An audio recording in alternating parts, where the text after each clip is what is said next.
Welcome back to episode 289 of the Hockey Cards Gongshow podcast.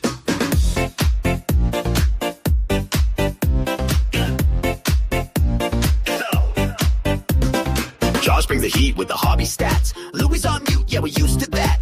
Phil's got takes that go off the rails, like grading a base card with fingernails. Breaking dirt cars, all's bad, eagle, and tugging on the air. It's a hard to show. With the purple, better study else, let me else, make it nail. It's the Hockey Cards Gongshow. Crack a pack, let the banner flow. Laughs and slabs in a chase that's bold. From vintage gems to the newest gold. It's the Hockey Cards Gongshow.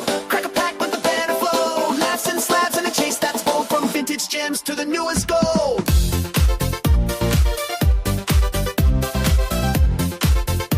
So fire up the mic and let's start the show. With Josh, Louis, and Phil on the Gong Show. So fire up the mic and let's start the show. Belly ham to the ocean, drops to the Goshen. Out it round, do this, put his sounds in the Goshen. To the Mura and the Ap. All right, that's enough. For the record, You're going backwards. I'm very uncomfortable. that was supposed to be cheeky and dumb. That was the point of it. Okay. Like Bloodhound Gang? Succeed. Bloodhound Gang?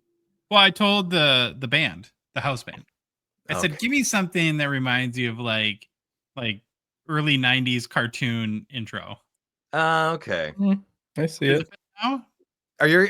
I'm good. Are your ears bleeding? I have a little bit, but it didn't drip. Oh, Yeah, we'll hear it in the comments. just build it. Yeah, have fun. Gotta try new things. You'll right? hear it in the comments. Oh, I always do. Well, hi, boys. How are you? What Great. up? See ya. Yeah. We're Phil. You're limited today, so we're gonna cut the small talk and get Yeah, right cut to the it. chit chat a hole. No foreplay on this show, Phil. Yeah. Zero foreplay. I know unexpectedness in I'd much rather be here with you boys, and I got a Mhm. double whammy tonight. I got to take care of. So Double whammy. The Why bad don't you guy. preview Friday Nights with Phil? Yeah, we have confirmation as of today. Billy Celio is coming on. Now, I know we see Billy a lot, but to me, he's actually responding to me. So it's great because he usually responds to Josh. So yeah, Billy's. Oh, that looks good. I like see. that picture. Yeah, I that's see good. why we put you in a circus now because Yeah, I'm Billy's circus coming. I'm a yeah, I'm circus folk for sure, through and through. But yeah, we're just probably going to get right into it. I don't want to dilly-dally too much on Friday. I told him to come for 9:15, 9:20 because it takes a while for people to roll in. I Mhm. want to talk strictly about card technology. What makes a refractor refracting? What is chrome? What words can't we say because they're copyrighted? Like, I want to really get into the meat on the bone of card technology. And I think that's going to be fantastic because Dave is a 2020 modern kind of expert. So I have good backup with me. I've already presented some slides. Going to try and throw Billy some trick questions. No, I'm not. There's not really trick questions. It's going to be a great educational evening. I'm also probably most likely going to buy a box of the Ultimate and buy our my Friday Nights with Phil families buy their love again. And we're going to definitely give away a box of Ultimate from Out of the Box, my local LCS. And I think we're just pay attention to the chat, and that'll be a good night. It's gonna You're be like the deadbeat dad that shows up every 3 months and just buys his kids stuff for their love, right? Yeah. I went for milk. I never came back, but I pop in 3 or 4 months. Yeah, here you go. Cousins. Yeah, gonna here's be your like- present. And then the be mom like 3 in the afternoon for Dave. yeah, he's gonna be in Hawaii. Yeah, so like Yeah, that's great. 3 That- if That's it's commitment. That's co-host commitment. Not like I'm abandoning you guys tonight, but Remember, you're great. I'm gonna abandon her. Remember, in Hawaii, you say aloha. That's how you say hello and goodbye. I thought it was Alohi. No. Uka No, Waka aloha. Wakey. I think you wanna from Wayne's World or No. something. No, Okay. I don't know. All right, we're got to make a quick mention for our Gong Show partner and sponsor. GP Sports is the official breaking partner of our show. Well, they rock. Grant is a beast. I was watching him today rip Ultimate. I think he started like very early on Whatnot. They're on Whatnot too. I think a lot of times on Wednesday mornings, so you can find them there as well. And he went from like 11 to my time to like 3, was taking an hour break, and then was going from like 4 to midnight on YouTube. Yeah, he's Must crazy. be nice to be young and have energy. Hey? Yeah, he's pale What's though. that He mean? needs to get outside and get some vitamin D. Maybe he needs to break from Hawaii or something like that. Join Yeah, he Dave. needs to go to Hawaii. Dude, bear the fruits of your loins. No, Fruits? fruits of your. flavor. I got nothing. But he's just obsessed with the hobby, and it's awesome. Yeah. So again, watch a lot of Ultimate being broke by him today. Friday night will be huge because he'll probably throw Ultimate in a ton of mixers with other great products. So you're gonna want to go to gpsportscards.com, pick up your spots, and then you'll typically see him breaking either on Whatnot or his YouTube channel. Again, GP Sports Cards. Very unique breaks too. Very few Mhm. player select, team hit select, very different. Buybacks. Yeah, He a does lot an of awesome job. buybacks. Yeah. Okay. Quick hockeychecklist.com update. We're doing a lot of back end work under the hood kind of stuff right now, fixing some broken stuff, strengthening the foundation. Yeah. Oh, which is a reminder. If you're so inclined to help out, I'm going to give another shameless plug that Mhm. if you buy a card on eBay, any card, doesn't matter, and you want to take like a slight detour to hockeychecklist.com, go find any card in any checklist and expand the view. There's a eBay link. If you click on that link, which takes you then to eBay, and you search and buy any other card you want, it doesn't have to be the card you clicked on from our website. We get a small commission, which is nice because there's no revenue model to Hockey Checklist. We, as of this point, anyways, we built it as a tool for the hobby. And I counted today. I've sent the nerdy developer people money for 15 straight days. What am I doing? Oh man. Well, for the hobby, Josh. For the hobby. Mhm. They are very nerdy and very smarty and exceptionally crafty at nickel and diming you to absolute death. So, yeah, if you want to help out and you don't mind taking a slight detour on your way to eBay through hockeychecklist.com, we'd really appreciate that. We've also added a couple new legacy checklists, SP Authentic 21, 22, and 22, 23. And then lastly, but not leastly, a reminder that this show, the one that Phil's going to bail on because he hates it, Mhm. the Hockey Gongshow podcast is a Patreon podcast, which means we rely on the support of listeners like yourself to help us cover our show expenses, produce more and what we hope to be better hockey card content, and then fund initiatives even in a small way.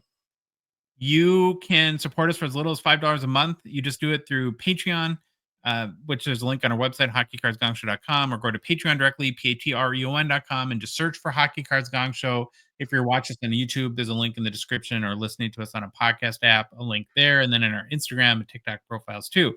We basically give you every vehicle to get there. But not only do you support us and join our out of $2.99 support level tier, you also get access to our Discord where we can cure lonely men's disease. Yes. Very well. We are scientists. We've worked in labs for months and months. Team and effort. Team effort, and we've identified lonely men as the biggest problem facing not just the hockey hobby but the world. And we have I think the last clinical study we did was a 98% cure rate of lonely man syndrome by people joining the Hockey Cards Gongshow Discord server. So, Jokes aside, it's very it's there's a big group of like-minded individuals. If you're listening to this podcast right now, you're Yeah. obviously listening to it for a hockey card reason or a you hockey don't know. reason.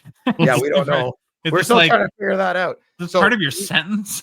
you could just be that same feeling you have. It's like if you're cutting the grass or you're at work or you're driving Yeah. somewhere listening to this, that same feeling you can have at home if you're having a boring night. Or honestly, if you have a box to rip, hop on the Discord. There's lots of features. You can enable your cam and say, hey guys, come into this room and watch me open a box. So many options. Discord's very powerful, and our Discord is run exceptionally by Mad Dog. He is so hands-on. Yeah. He Well, that's why it's good because ex-military, we're not involved. yeah. Mhm. Fantastic. Perfect. Highly recommend. Okay, Bob Louie, we have we have a new person and then an upgrade that we want to shout out. So go ahead and do We that. do. So first new patron, love it. PSA 0 pop 1 out of 2.99. Amazing. I love it. And then we have an upgrade to triple gold 562 sports cards. Woo! Nice. Thank you. Very Graduated much from appreciated. 561, clearly. Yeah. And we love it so much we spell it triple with 2 P's. Did I? Damn it. See what happens when I'm in a rush? Triple nipple. Let's go. I'm the king of, you know how many thousands of times I've done stuff like that? Oh, All right, let's get through the game plan and into the show. okay, let's play with the old game plan here. Starting off with get to know your Hall of Famers. Then it's more hidden gems sets. which was very popular last time. So I'm glad we're getting Yeah. back into this. After that, it's Hobby News. Then it's Upper Decks, Patrick Smith, or Party Time Pat, or Parkhurst Pat, Pastime Pat. Pastime Passionate Pat. Pat. But Passionate Pat. we're going to talk about Ultimate Collection. He's like a V friend, basically, at this point, with how many nicknames we've given him. After that, it's 2023-24, the Cup pre-sale pricing. That's crazy. Did you see that, Phil? No, I No? hope we have time and I get to see it. Oh, Okay. it'll blow your mind. 2024-25, Hobbity. Hibbity Boy. Hobbity. Jesus. Hobby. Nobody Cares All-Star Team. And then personal pickups. Okay. We'll get right into get to know your Hall of Famers. So it's how we kick off our show every time. It's our attempt to learn a little bit more about every single Hockey Hall of Fame player, starting with the very first class in 1945. And we've been working our way now to present day. I believe we're in the class of 1961 currently. For each player, we do a little quick bio, cover why you should care about them, then take a look at their hobby markets. I mentioned, so today is the first player from 1961. And the player, this is a really good one. Mm-hmm. Syl Apps. Do you know anything about him, Phil? As a No, Canadian? What about you, don't know. Louis? I'd heard the name, but I knew nothing about him. Just heard the name. Okay. And I'm trying to remember why I heard it, because it's not something normal. Yeah, it's a really, really good one. Very excited for this. So Charles Joseph Sylvanus Syl Apps Ooh. was a Canadian professional hockey player that lived from 1915 until 1998. 83 years, so a nice long life lived there. He was a lifelong Ontario resident. Big dude from the early years of hockey, coming in at 6 feet tall, 185 pounds. Syl was a left shot center and a career that lasted from 1936 until 1948. He played for one team, the most beloved and cherished Toronto Maple Leafs. Right, Phil? Mhm. But wait a minute, though. Syl Apps was not just a Hockey Hall of Fame player. He was also an Olympic pole vaulter. He placed Attaboy. 6th in the 1936 Berlin Olympics. Now, can you thinking That's of a big one. wild experiences? Holy cow! Yeah, that's a We've big had one. stories. Yeah, you got the shaky Adolf there and the Yeah, he was all methamphetamine nuts one, out yeah. right by then, and like Yeah. really, really drugged up. Apps was, well, then back to hockey. He was a 3-time Stanley Cup champion in 1942, 47, and 48. He was the very first winner of the Calder Memorial Trophy in 1937. Syl won the Lady Byng in 1942. His number 10 is retired by the Blue Team. And in 1998, he was named number 33 on the Hockey News' 100 greatest players of all time. And then in 2017, he was also named as one of the 100 greatest players in NHL history. Okay, this is where it gets fun. Why should you care about Syl Apps? Apps was in the prime of his hockey career when he joined the Canadian Army during World War II at the end of the 1943 season. He served 2 years until the end of the war, then returned to captain the Maple Leafs to 2 more Stanley Cup championships. Now, if that doesn't make you respect a man, Yeah, that's pretty I wild. don't know. I don't know No. what will. But he almost didn't play hockey at all. Remember, before joining the Maple Leafs, he was a track and field star, winning the 1934 British Empire Games gold in pole vault, and then competing, like we said, in the 1936 Berlin Olympics, where again he took 6th. He was such a standout athlete that Maple Leafs owner Conn Smythe recruited him after seeing him at the Olympics, despite the fact Apps had never played a game of pro hockey. And Smythe believed his athleticism and character were too good to pass up. So he goes from 1936 Olympics to never playing pro hockey to the 1937 Calder Memorial Trophy winner. What is going on? Wow. Crazy, eh? Mm. When approached about joining the Leafs, Apps initially turned down the offer. He had a government job lined up and thought it was more stable. Oh God. so Ontario. I'm good. I want Syl job Apps- security in my benefits. There you go. Syl Apps was so clean and respectful on the ice, he only had a handful of penalty minutes across his entire career. In fact, in the 1941-42 season, he didn't take a single penalty in 48 games. His combination of toughness, grace, and clean play earned him the first ever Lady Byng trophy for the Leafs as a Maple Leaf in 1942. Teammates used to joke that Apps was so nice, he'd apologize after scoring on you. Oh God. Apps captained the Leafs during their famous 1942 Stanley Cup Finals comeback, where Toronto came down from a 3-0 deficit in the series against Detroit to win it in 7 games. The first and only time that it happened in the Cup final. Apps was instrumental in the rally, energizing the team with his two-way play and leadership. Conn Smythe called Apps the greatest player to ever wear the Leaf sweater after that comeback. And then when Apps, and this is kind of awesome, when Apps retired in 1948, he told no one, not even Conn Smythe or his teammates, until after his final game, a playoff win, he left the rink, took off his skates, and simply said, "That's it." What? Smythe was shocked, but respected the decision. That's I'm done. I'm It's done. interesting. Yeah, well, he's a man who knows what he wants. I'm out. Yeah. I'm out. I'm on a boat. All right, looking at the Syl Apps hobby market, his rookie card is from the 1936-37 O-Pee-Chee Series D set. These are like where the cutouts where you could actually like pull the players out of the card. This PSA 6 is the high selling copy. It sold for $8,889 in December 2023. There's also a couple of second year cards. This one's kind of funny. It's the 1937 Worldwide Gum. Looks like more like a jailhouse booking photo, doesn't it? Yeah. Oh, brother, where art thou? I'm Yeah, in the there you go. jailhouse now. Now, the high sale for this one is a PSA 7 that sold for $1,094 in 2013. Well, Jeremy. It's Jeremy. There's also an Apps card in the 1937 O-Pee-Chee Series E set. This is a set that you really like the design, right, Louis? I like this one, No. but no, it's not my favorite one. Maybe I was wrong there.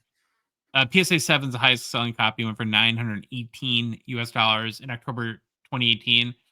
There's a number now during this period of hockey cards, like you'll have in between years where they were more photos, like 5x7, or they're kind of like that Fanatics emanate, right? Where it's like, is it a photo? Is it a hockey card? So I didn't include any of those, but you can go find them. That, boys, is your Hockey Hall of Famer, Syl Apps. Pretty cool, hey? Yeah, man. Very cool. Good job, Josh. It just blows my mind we don't know more about these. Yeah, I'm embarrassed. I'm sure I've heard the name. I'm just not ringing a bell. That's all. Okay, got to make a quick Slab Sharks mention. They are a Gongshow partner. We're thankful for their support. Tonight, the weekly Slab Sharks eBay auction ends, and it has to be the biggest one ever. I mean, I didn't ask him, but 8,100 cards. Yeah, come on, that's nuts. Right? And there's some amazing cards. Oh, dude, the Ovechkin Essential Credentials. 2012. Yeah. I've had dreams. I wake up sweating. I spent all my money at the expo, and I can't afford it. It's getting up there though. Other people know. I didn't look. I hope it goes for like $1 million because then I know that I couldn't have bought it anyways. What? But no, I hope it goes for a reasonable price so we can get one each. Down the road. I got you. But there's lots of great cards. And of course, the Slab Sharks auction is the biggest in the whole hockey kingdom. Mm-hmm. Right. If you're a Canadian hockey cards collector, well, first, hello. Hi. Nice to meet you. Secondly, if you're not using Slab Sharks to make your life easy and sell your cards with no work in the biggest hockey auction there is, well, then we'd probably recommend you give them a try. They spared no expense in building and just the best tools and designing the best app. You have no idea. Yeah. Seamless processes. Honestly, they make it so easy to basically just hand off your cards to the Slab Sharks team. Then they do all the work from there. So for complete consignment info, included in payout rates, head to and you're going to get the process started. Headed to Slab Sharks. Head to slabsharks.com. Okay. Hidden gems. Louis, you mentioned in the game plan that we got. Didn't want to do that. Yeah, I cheated. Sorry. Yeah, cheated. We got a lot of great response, probably more so than anything we've done, where people said they liked it. We're like, oh, people like something? Sweet. Let's do more. We better roll with that one. Yeah. So I'm thinking we'll do this maybe every month or two, right? I don't want to burn through them too fast, but kind of how this started is as I'm working on checklists for hockeychecklist.com, you come across and you're diving deep in these sets. Like I've run into a number of cards, and some of them we're going to go through today where I'm like, I did not know these existed. And I'm like, these are awesome. I've been doing this for every day for 3 years, and I'm learning. I'm finding new cards every single day, and that's a beautiful part of this hobby. And so I've selected 4 sets that maybe you know about, maybe you don't, but I think most people, these will be new to a lot of people that I think are pretty cool. So the first one we're going to go through now, you can put the photo back up, is from 2020 extended series. Now, what's interesting about this set is I'm sure you guys have all noticed this. Go to your LCS, and these are the boxes that people are selling for like $40 right now. Mm-hmm. Well, this set, it's the Ionics holographics, is very rare. It's an Easter egg with unannounced odds. One thing I'll just cover right out of the gate is that you don't see it in photos a lot. And I actually have this card right here. There's a rainbow foiling to it. I don't know if you can kind of see on my camera a little bit better. Yeah, a little bit. That you never get in the photos, and it's a million times better in person than it is on any sort. Yeah, you can kind of see the rainbow colors there.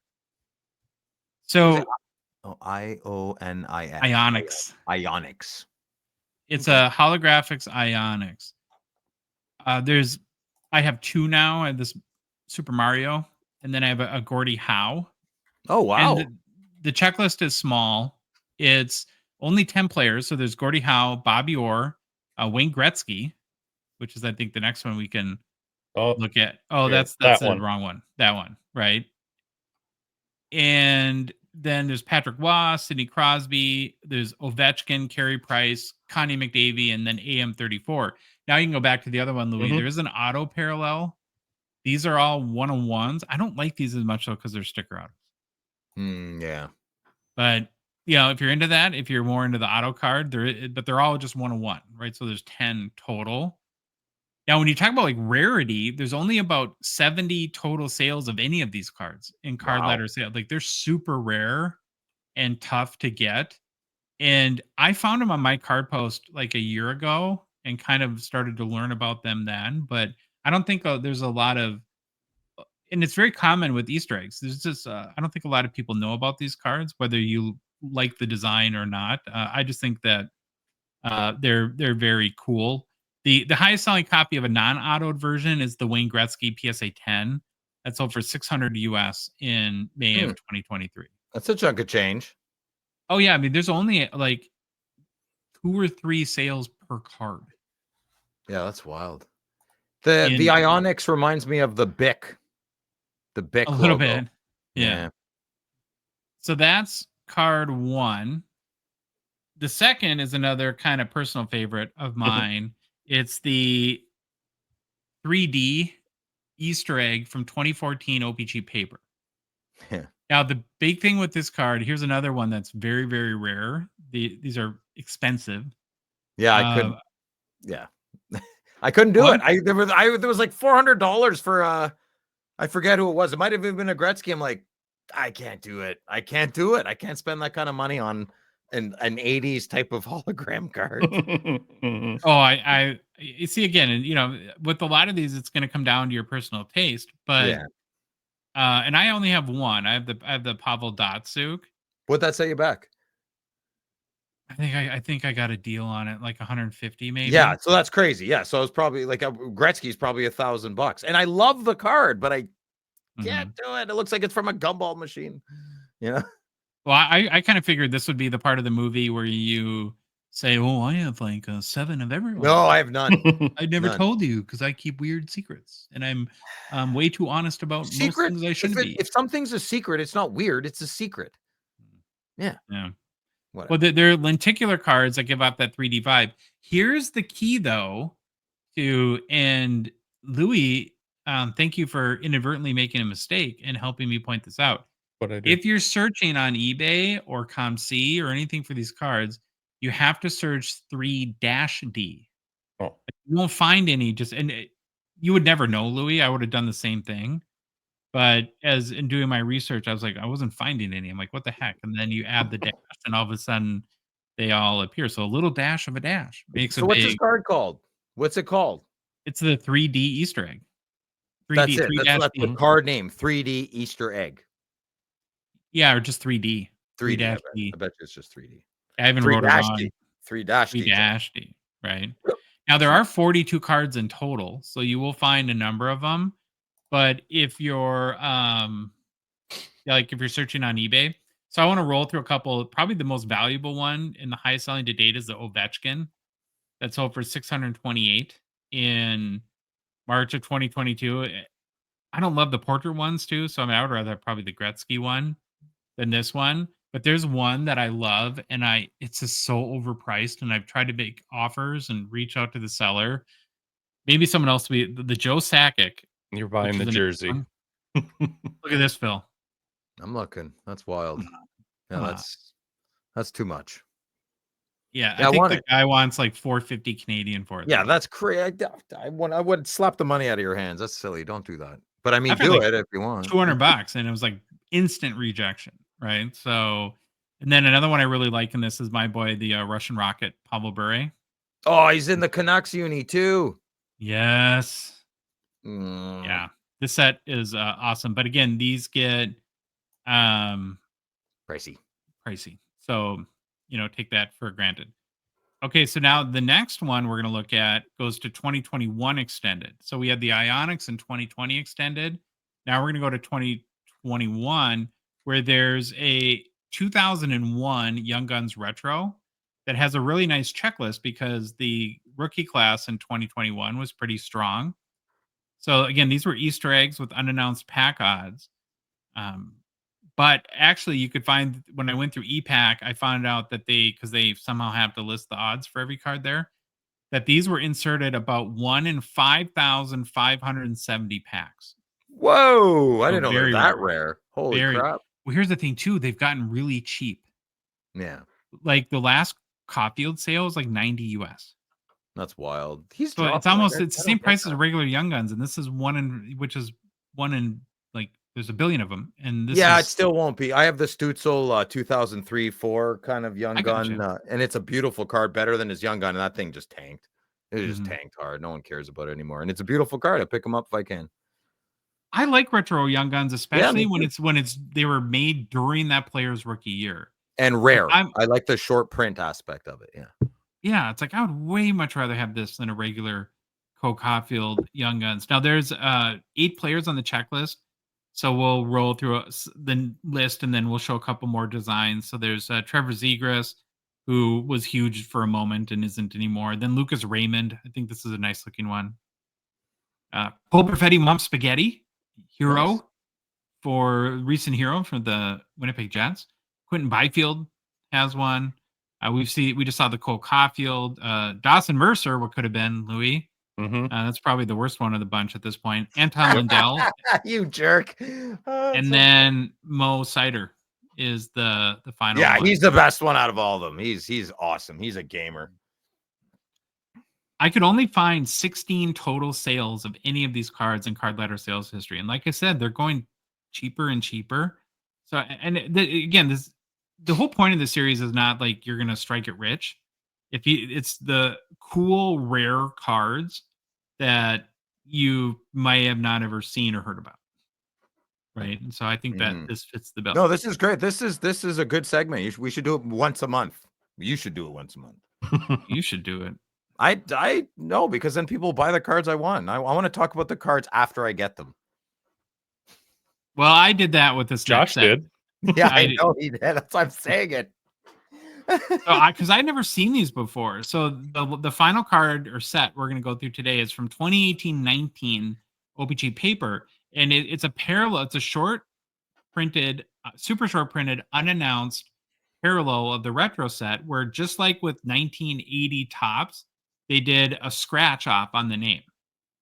So it's a no name. So the gray bar on the bottom of the card there, you would scratch that off, and in this case, it would reveal Leon Draisaitl's name. I think these are so cool. You can have them all. Yeah, I'm with you. Oh, you don't like it? I think it's awesome. I don't not like it. I just don't want to scratch my card. No, you don't. You leave it unscratched. You just said you're going to scratch it. No, you can. It's a scratch. It is a scratch, but you don't have to scratch it. So you wouldn't scratch. You wouldn't scratch No, Leon. I would kill the value of the card. Would it? These are pretty. So Josh, just buy 2. Scratch one and don't scratch the other. I don't want to scratch it though. I like the fact that it's You not want to scratched. scratch, Leon? Come I on. prefer it not scratched. Gotcha, girl. Scratch don't that wanna- itch, little buddy. Now, these are more, in a way, these are more available than some of the other cards we've talked about because I believe they made one for, there's no checklist for it. It was that, I guess, unannounced or incomplete at that point. There's one for every player that appeared on the retro checklist, and there's usually about 100 players. That being said, though, it's very hard to find the big names. Like I couldn't find any Crosby cards I couldn't find any that sold. Blasphemy.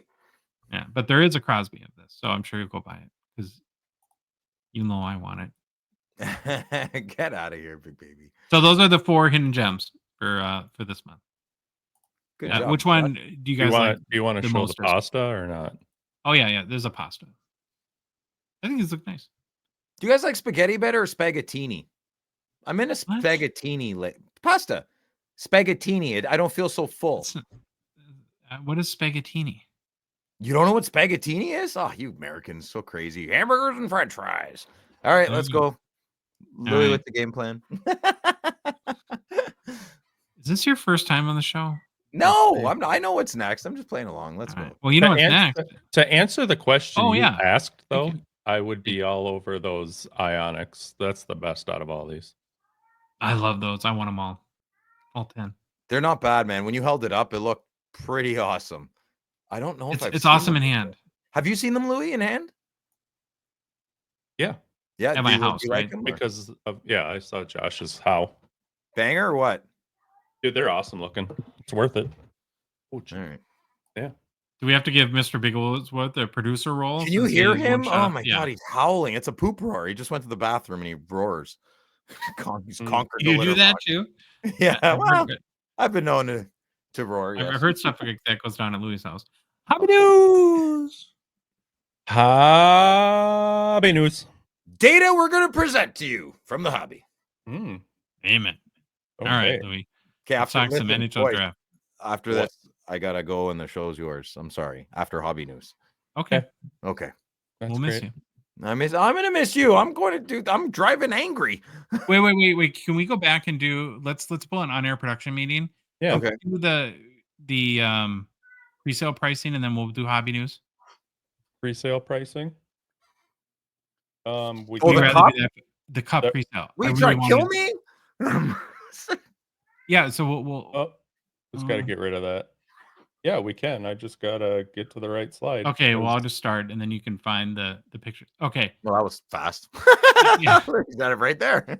Now, our cup presale pricing conversation is brought to you by our good friends at Mint Inc. They are the spot in Canada to get all your hobby boxes. We don't have time, and somebody hurt my feelings Poo-pooed. that I've run the bit into the ground, which Thank you. What happened? Thank you. the Phil I bit. didn't say anything. I don't like the bit, but I didn't say to stop. Oh, I'll bring it back occasionally with a vengeance. Don't worry about that. Oh, did someone say something, Louis? Who Uh-huh. said it? They just said, say Mint Inc. 10,000 times. What? You run this bit into the ground. But that's You what I run- do. That's my brand. Of course I run That's what bits into Jenny the ground. said to you? Stop. Anyways, I'm lost. Okay, let's go. if you're in Vaughan, go to Mint Inc. Johnny's the best. And you can get boxes anywhere in Canada. You know, he's going somewhere weird tonight. He'll order boxes from Mint Inc. I That's feel it. like you're sad right now. I feel like I'm kinda- this is your very It was look, I my gotta- creative expression and I love making fun of you. And so Okay, that's just why tell me. Yeah, that's my love language. I know. I want you to, but Okay. you know, Okay, cup presale pricing. So shockingly, and this is US based on David Adams, it's $1,000 for a tin of the cup. What? I thought it would be more. Yeah. That doesn't make sense. Maybe I will get a box. Then. It's less Not, than years before. So my question is, what happened? I'm gonna call- Why? I gonna mean, call I it have a call. million questions about Yeah. that are Mm. running through my head. The first one is, and I've never considered this, and I'm like such a dolt. It's a redemption.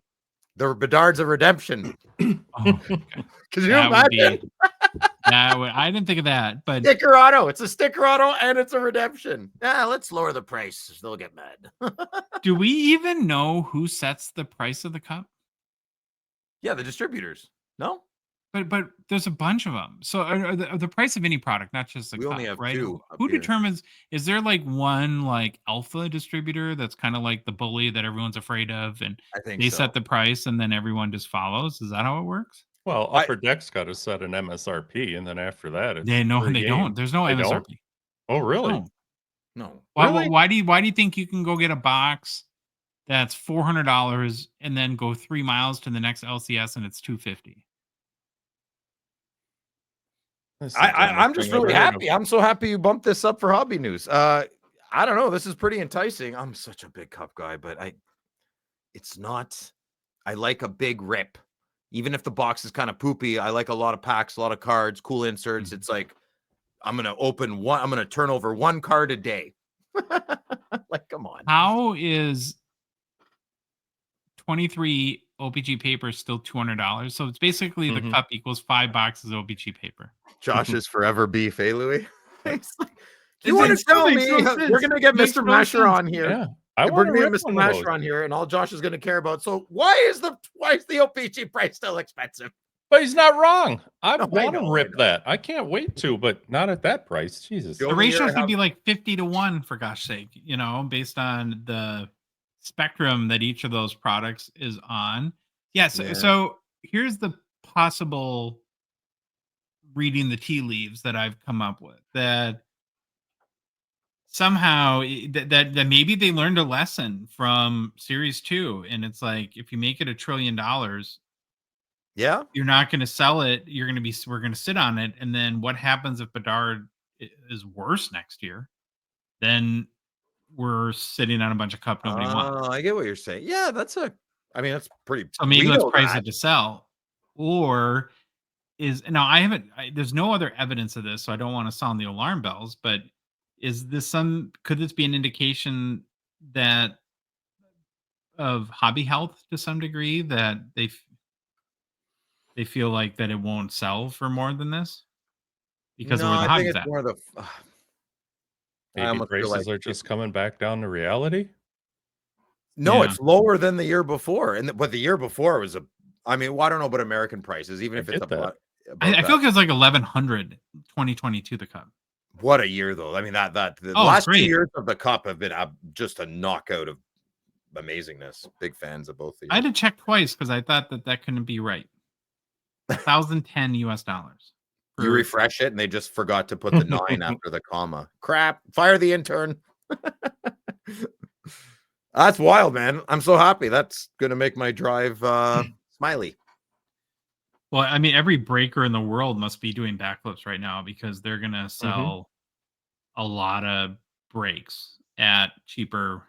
Like, I was expecting like 1,500, to be honest. Even I wouldn't have been shocked if it was more, but Oh, I they kind of haven't want to be. buy it now. No, I'm not. We'll let Dave buy it. We'll let Dave buy it and open it on the channel. Mhm. I still go back to our whole ultimate conversation. It's like, would you buy this or 6 boxes of ultimate? Because that's basically the price equivalency, right? I'd probably Ultimate. buy this. Yeah. I would do. I love that scenario we constantly present. Like, would you rather 6 Wayne Gretzky rookies or 1, Bedsy? But in this case, I don't know, man. The cup is top dog. It just is. Are you with me on Team Ultimate in this, Louis? Yep. Always Yeah, opposite of Phil, it seems like, for some reason. Yeah. no, that's right. Good. It's yin and yang, right? Except food. We seem to agree on the same food we Yeah. like. Yeah, we do. There you go. Well, you get 20 in 6 boxes. Ultimate, you get 24 cards versus 6 cards with the cup. Yeah. So, But you don't get a tin. You get a don't get a cool tin. tin. I collect empty tins. Yeah. Well, for $1,000, you can have a tin. Hey, man, they sell for $20. Ooh.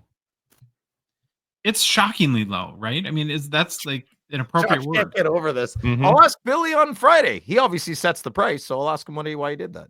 Yeah, he does. Right. Yeah. All right, Phil, you gotta go. Yeah. 9 minutes ago. That's okay. I'm spiteful. Okay, buddy. Make the old man wait. All right, boys. I love you. I love See you, you. hobby Bye. family. Have a great rest of the show. See ya. Yeah, see Later. you later. All right, Bob Louie, let's go. Should we go back and do our Go hobby back news now? here. Yeah. Let's jump into this NHL Draft lottery results. How flipping crazy was this? I was not expecting it, but it was Did you kinda watch it cool. live? I did. I did not. So you'll have to kind of color in the Yeah, well, so it all starts off like this. Here's everybody's odds to win. 18% for San Jose, then Chicago, Nashville, Philly, all the way down to Vancouver and Calgary not getting jack, right? yeah. I don't know how the whole ball situation works, but Buccigross was on there, and when a ball came up, it somehow eliminated some teams and some moved around. Hmm. When it came down to the end of it, um, well, we'll see on the next slide here in the draft order, but don't ever say 3.5% can't get you where you need to go Yeah. because the Islanders ended up taking the top spot. Now, I don't know, like I was saying before, how all those number jumble works. They put on the screen that, for this team to get this pick, they needed to get this number, and this team needed this number, and so on and so forth. Utah moved up 11 or 10 or 11 spots Wow. because of certain numbers that came out throughout this. Why make it that confusing so nobody can understand? I Right? don't It's know. like I didn't you get it just at put the all. logo on balls, and then if the logo comes up, that's what gets the pick, right? Why do we have to overcomplicate things? Right. Yeah, Yeah. I don't know. So, anyways, you got your top 5: Islanders, San Jose, Chicago, Utah, Nashville. So, I don't know. A lot of people are like, "The Islanders won the Michael Misa sweepstakes," but you know what? I think they're going to take that Schaefer kid, I think they're gonna take the Schaefer on D, and Misa will end up in San Jose, even though which they is could kind use of D awesome too. for the hobby, right? I mean, we want that Yeah, more for because now you have him with Macklin Celebrini and Will Will Smith. Smith, Yep. and it just kind of keeps the Sharks hobby momentum rolling. Mhm. I thought the same thing. Who could Chicago get? Is there a big drop off? I forget. I know you went through it last week, but Mm, because I really want them to get a good player too to help Bedsy a little bit would be nice. dude, if I remember right, you gotta go down a ways, 9 or 10. I think for the next D, is it Oh, I don't know. Jackson Smith or something, I think, But from they could take maybe I don't know if they do it at 3, but that James Hagens, I mean, he was considered I saw he just signed a deal with Upper Deck too. Oh, Be a that's the spokesperson. Boston College kid, right? Yeah, who I think Mhm. many people thought he could be the number 1 pick headed into last college season, and he Sure, had a little bit of a disappointing year, I believe, and that's knocked his stock down a little bit, but sure. Yeah, but I think, yeah, after, Schaefer, the first D, it's down a ways for in mhm. rankings, take that with a grain of salt, but if you need a D, take a D, or are you gonna pick a player, or who knows? So this could all shake out differently here. There could be trades yet. I think they can do that, can't they? Yeah, I Not don't like know. the Not NFL draft where we have a mhm. trade, so, The um, dun-dun-dun-dun yeah, kinda sounder, yeah. I saw another note. Well, Phil's gone now, but Ottawa decided to keep their first round draft pick, and they're forfeiting their 2026 first round pick, and it all had to do with that Evgeny Dadonov trade. Some stuff in Oh, the there, penalty for that. I get that. Yeah, so they're assuming that they'll have a worse pick next year because they're gonna be better. So they're banking on right? having a better season next Yeah. year. All right, man. Well, good report. So I think it's kind of shaken out that we could see Michael Misa in a San Jose uniform, okay, and that works for the hobby, I think. So, yep, yep. San Jose Sharks are going to be a higher, even bigger draw for breakers now. mhm. Okay, well, next story is kind of a feel good one. I Hmm. would say we got so for the first time since 2015, Sidney Crosby was going to represent Team Canada in the upcoming World Championships, and joining him will be former NHL teammate and newly retired Wild goalie Flower, Marc Andre Hmm. Fleury. So in 2015, Crosby captained Team Canada to the gold medal, and he was last Flower's teammate in Pittsburgh in 2017. Now, for his part, Flower has never represented Canada in the Worlds. So it's an experience he hasn't got to have. I'm sure he thought, Louis, well, I'm already in hockey shape. The tournament is this month. Why not? Right. Right. And get to play with Sid again. So my hope is Upper Deck like finds a way. Wouldn't it be cool to get some game used material? I would, I'm an American, right? But I think from their final time playing together, like a cool dual memorabilia card from this tournament from Flower and Crosby would be pretty Mhm. awesome, wouldn't it? That'd be a chaser for sure. Mm-hmm. I'd be all So over it. go get it And done. it Upper can Deck. even be red. I'd still buy it. Yeah, there we go. Okay, next story is a Homer story, but gotta But do it. So now that Zach Parisi and the marshmallow thrower, Mhm. Ryan Suter, our salary cap nightmare is over here in Minnesota. We're flush with a little bit of cash, and priority number one seems to be locking up number 97, Dollar Bill Kirill, as we like to call him. And I wholeheartedly agree with that. Do you? That should be first priority for our team, the Minnesota Wild? yes, and the best thing about it is it sounds like he wants to be here. Yes. So So we need everyone to be quiet for a minute. If you're at home, please shush your kids. For the love of everything holy, please get this done, Billy Guerin. You right. have to do it for us. If 97 goes to like the Blackhawks, or some other crappy team, I don't think I can recover, Louis. And maybe while you're at it, Billy, get him a center too, please. Mhm. That'd be nice. Thank We you. had a discussion a while ago about, your team star or your favorite player on your team and then gets traded to another one. Could you collect his cards still? I don't know that I could still collect his cards if he left the Wild. Can I say Kaprizov, something really bad? yeah. I might have more interest in him than I would the Wild at that point. But I would be hurt and disappointed, and I would have. It's just, oh boy, I like our team, I really do, and I Mhm. am a Wild guy, but and this is not like a Bill Guerin specific criticism. We've just done such a poor job building an exciting team, and it even a little bit goes back to the whole like Jacques Lemaire like defensive zone trap thing that Mhm. we won and we were reasonably successful in that era, but it was so boring. Dump and Oh, chase, dump and yeah, it was chase, dump terrible. and chase. Yep.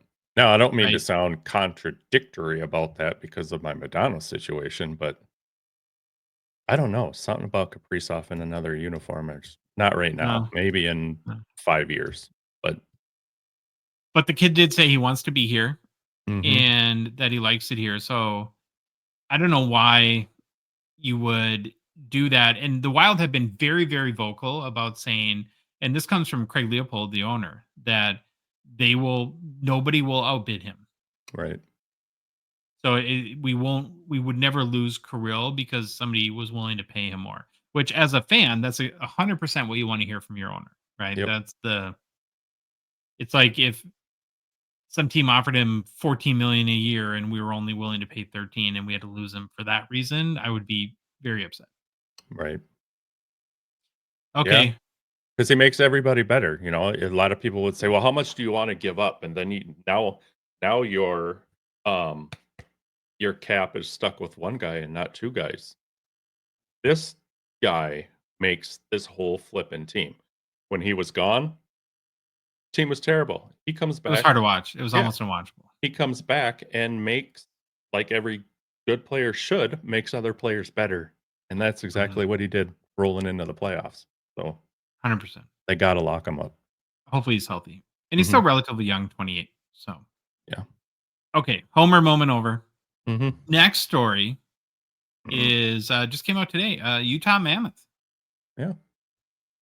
So the name game is over in Utah after a number of trademark fails, like with the fan favorite Yeti. Mhm. It appears that the club has settled on the name Mammoth, and honestly, I think the logo is very nice, and they did a good job.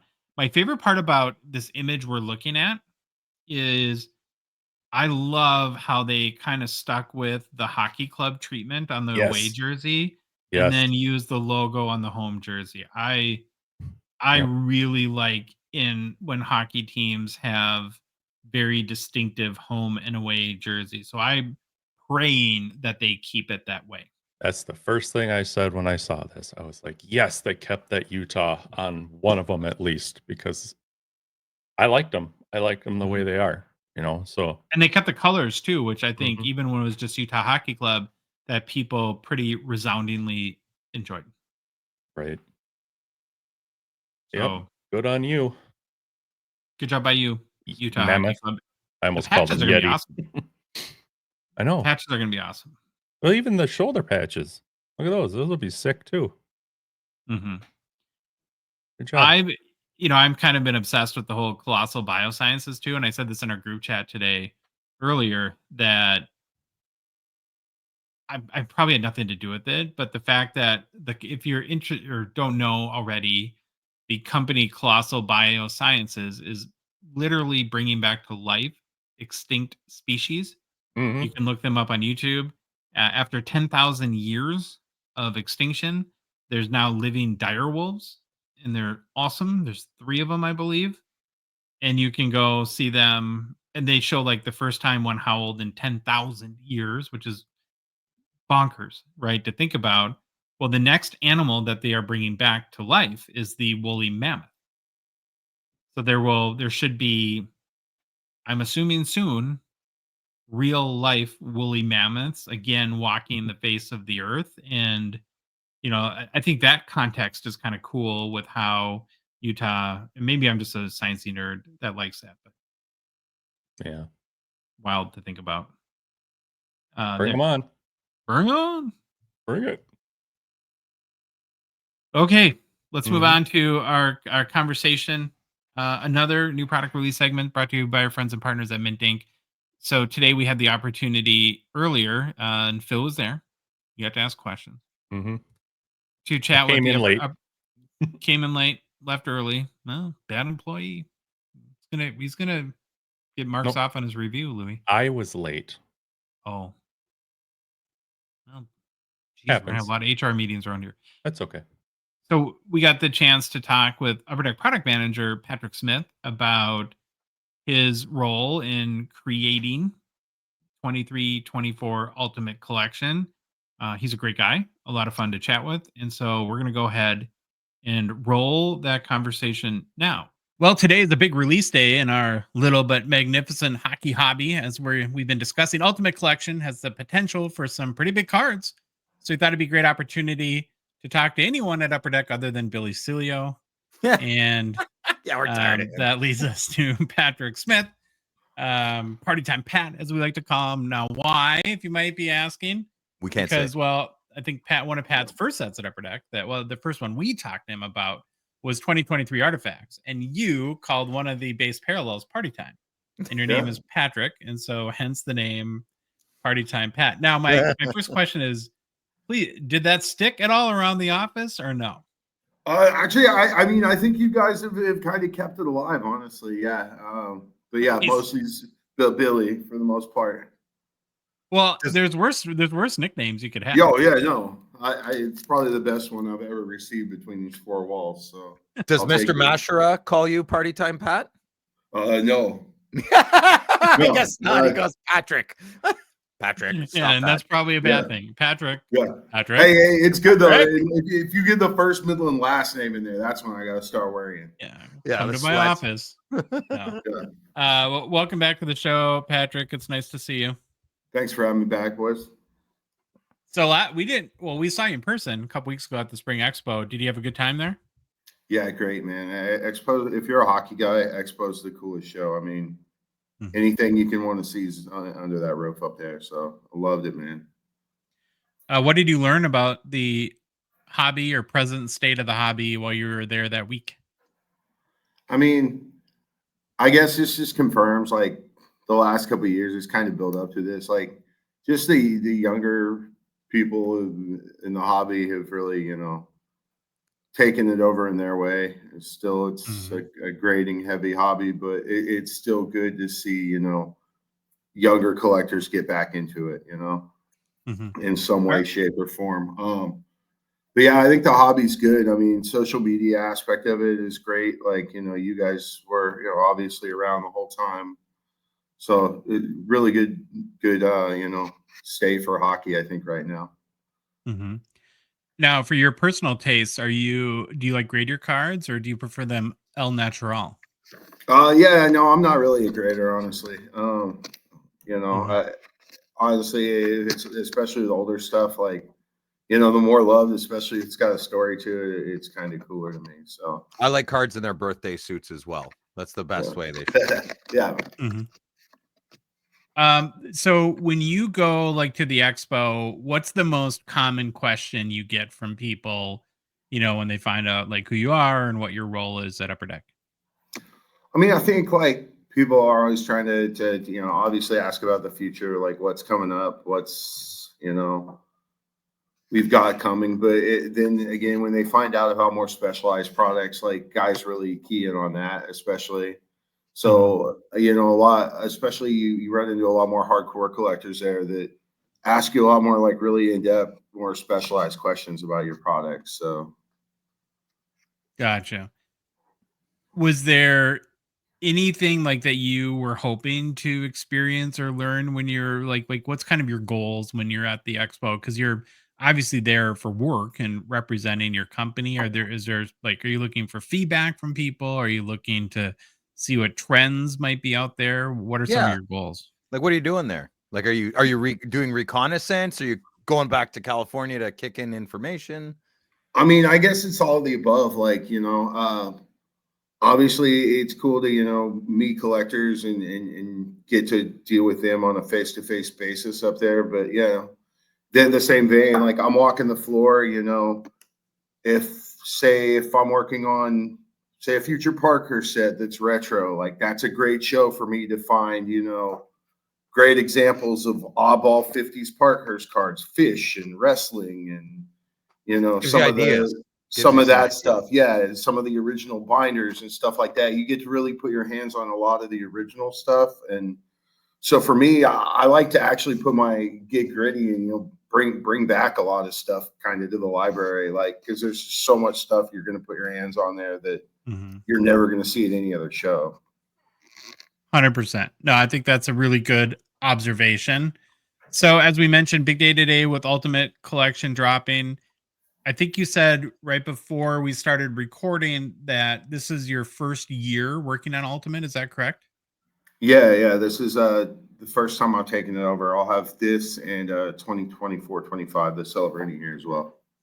Oh, nice. So are you guys like on like a 2-year rotation? Is that sort of how it goes? Or I think it's just kind of who's free at the moment. Like Mm, it was kind of a swap for me. I took Premiere over for like 24-25. So Premiere and Ultimate build right kind of about the same time. So in taking yeah, over Premiere, I kind of let somebody else take Ultimate because they were just on top of each other schedule wise.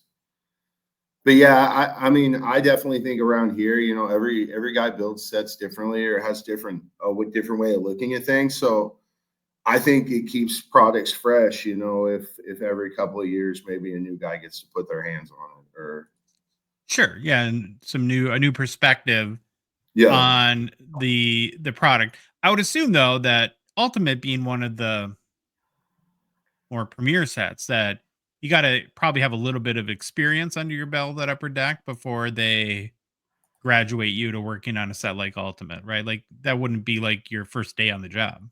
No, I would hope not. And no, I had definitely I cut my teeth. My first set was Synergy. So I mean, I love that set. Some people have their opinions about it, but Yeah, honestly, to me, like it's like working your way up through the league or whatnot.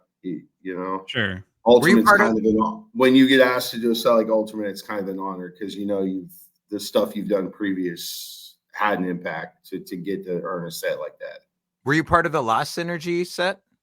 Yeah, I did the last 3 years Oh, of it. brother, home run. And I'm sorry, I've made fun of Synergy less and less every year. Nothing but admiration for the last one, and you 86'd it. You know, it's funny. It's like I just think it's the rotation that fell in. Like you got to remember, Yeah, Synergy replaced like Flair Showcase. So for a lot of people, like it's hard for them to look at a product like Synergy where you're not getting an auto, a box, and understand what their hit is. But if you're a tech person, like if you love 90s, I'm a huge 90s insert guy. Like I love Synergy because you could really use the kitchen sink tech wise in that one. So Yeah. Well, just because the product dies, they don't often stay dead forever, right? I mean, yeah. there's down the road, there might be the great comeback and be freaking out about Synergy's back, what's 5 Game of years Thrones, ago. right? What is dead may never die.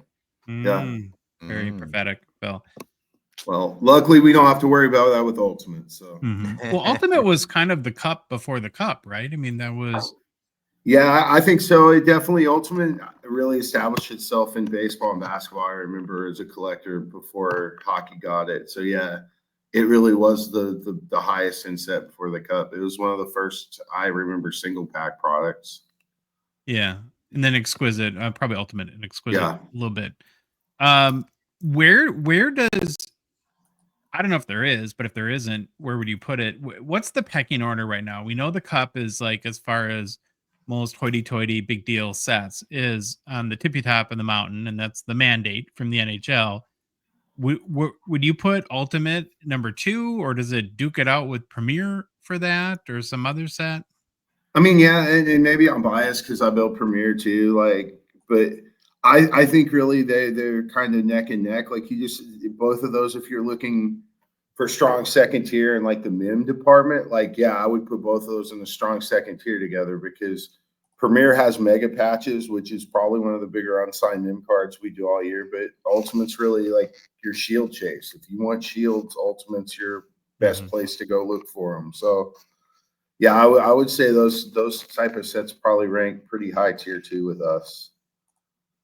Gotcha. Now, when you start working on Ultimate and you take it over for the first time, like, and I know, part of the fun of your job is I would assume is the creativity part of it and being able to Yeah. add the party time Pat wrinkle to Ultimate Collection. But like, what are like, I hate these like marketing words, but like, how do you like, what are like I'm sure you have to stay on brand to some point with Ultimate. And so it's Yeah. like, in your mind, like, what makes Ultimate Collection, I guess is my question. I guess I kind of mentioned it earlier. Like to me, Ultimate Collection is like the home of the Shield to us. Like Okay. there's true Shield 101 parallels of the base. It's true Shield 101 parallels of the rookies. Yeah, the dual Shield tandems. We were able to do a little bit of 20th anniversary type content because the Bedard year fell 20 years to the big Ultimate basketball rookie. So yeah, to me, I mean, Shield is your main pitch to me for Ultimate. Like it's beautiful hard sign set, but if you're looking for those one-on-one shields, like that's your best bet throughout the course of the year, I think. Yeah, it's like a whale hunting product, right? Like you're going for the big trophies as if you're opening boxes. Yeah, but I think like even then, like you're still rewarded on your secondary with a set like Ultimate because like you're dealing with a real nice high-end product, all hard signs, stuff like that. So even your secondary hits are pretty nice cards. So Pat, I just an appropriate question, but it's very general. So this is your first year doing Ultimate, correct? Project managing it? Okay, product managing it. What leeway, how much rope do you have to change it from last year? Because it does have a wider, it has a bit of a cleaner thing going on, more refined, crisper. From what I've seen the hits this year, I like it a lot better. Yeah. So how much room, like if you want to make every card blue, would someone be like, whoa, you can't do that? Like how much play do you have, I mean, you kind of want to stay on, like, it's weird because you mentioned like some of those more entry level sets or some of the like, I loved working on credentials for a couple years. Like those are sets where you can really step outside the box, but it's not like Ultimate where you have so much established in that brand. Like you want to innovate without tearing anything apart. Like nice. for the most part. Like I just kind of more or less, like Josh said, I just kind of want to put my stamp on it while still making an ultimate product. Like, Okay. so I guess to answer that, like, yeah, a lower end set or more mid end set might have way more leeway for creativity than ultimate. Like you wouldn't be able to put one of Billy's Cheetos cards in Ultimate Collection, is what you're saying. I mean, I probably wouldn't because I respect Ultimate Collection, but I'm fat, so I respect Cheetos too. So that's not a knock on Cheetos. But it is a knock on Billy, and so I love that. Bag of chips. That's awesome. Yeah. So like, was there a goal? Like, I'm always curious on this question. So like the day where they said, okay, Pat, here, you have Ultimate, go have fun. Do you sit down and say, and like, have like, okay, I want to accomplish these 3 things with this set, or how do you approach it from a outcome perspective? I mean, I kind of like I look at it more from especially if I'm taking some over for the first year, definitely more of a historical thing. Like I said, I went back, I looked at, the last probably 10 years of it, what worked, what hasn't worked. Like, I'm one of those guys, like I'll pop into some forums and I don't mind harsh criticism sometimes because that lets what should stay or what should go. But honestly, I let past success kind of dictate what stays in a product. And then from there, you can kind of identify stuff that people, might not have been as into. And that's where you feel like you can have a little more room to build on that. Gotcha. Okay, so follow up on that. Like when you did your research, what did you find that really works in Ultimate? Besides the shields, which we know everyone loves. Well, yeah. I mean, I just think like the acetate topped, like hard sign autos and stuff like that really work. Like that's a set where the design of Ultimate with a lot of white, a lot of gray really works well for a lot of that stuff where it might not for sets that are darker. So I think the overall design of Ultimate, just the openness of it leads to like some really clean designs and leads to that set having kind of its own feel just based off of that. Gotcha. And then I suppose too that part of the job is to make it different, right? It's like, we talk a little bit about this on our show where, patch autos are so popular, right? Everybody wants a patch auto of their favorite player, but if every set has patch autos, at some point, how do you distinguish an Ultimate patch auto versus a Premier patch auto versus a Artifacts versus all the other products? So I would assume that trying to make the cards distinctive, like one of the cards that I really like in Ultimate, it's sometimes it's hit or miss depending on the art behind it, but I like the signature masterpieces because it's such a distinctive Ultimate collection card. It's like exactly where that came from, and it's the only card like it in almost in the Upper Deck repertoire. Yeah, and that's definitely a unique one to there. I don't know. That was one I think I kind of stepped away from a little bit just because signature editions in the cup felt really similar. Yeah. And it got to it's the more point like where, the gold frame with the gold auto. And I just looked, I guess, kind of looking at past checklists and looking at stuff. It just got to the point where it felt like we kind of ran the gamut without repeating subjects and stuff like that. So, I mean, that's one thing we kind of discussed before. Like my start here was I worked on the other side of the glass and I built checklists when I started. So a lot of my decision making works with checklists. Like if it's a living design and we've done it 10 years in a row and we ran the gamut of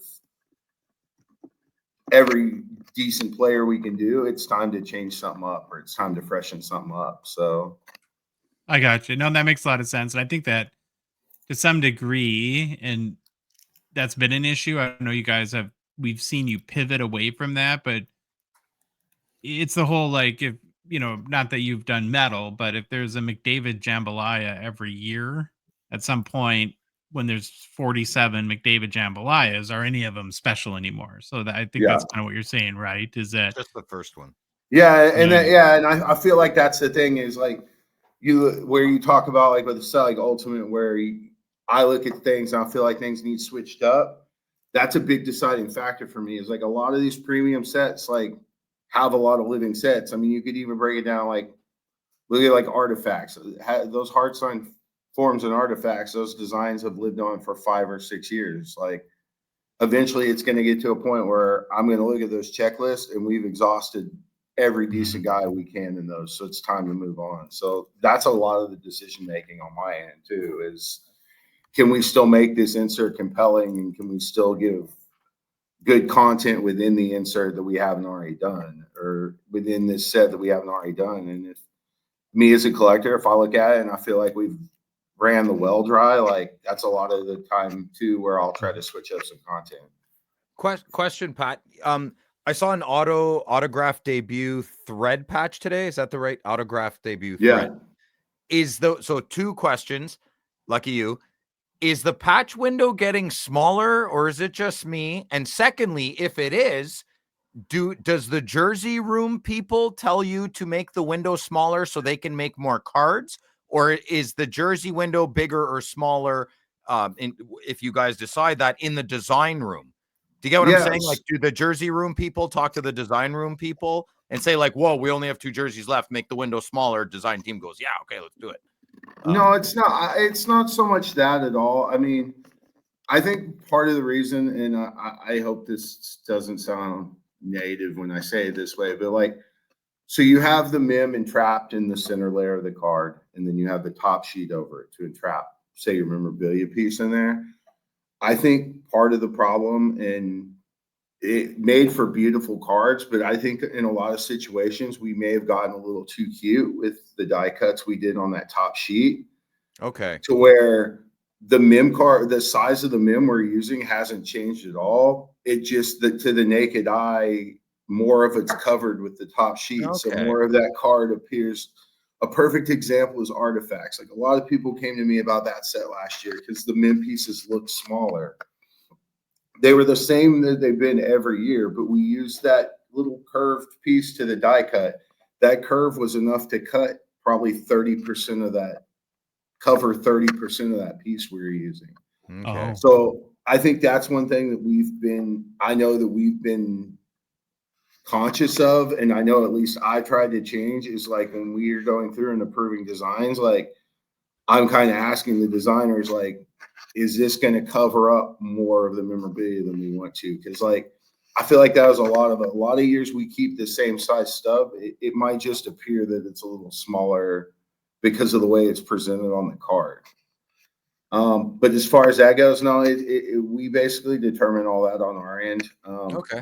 A lot of swatch sizes, honestly, if it isn't broke, don't fix it. Like a lot of these years, they stay.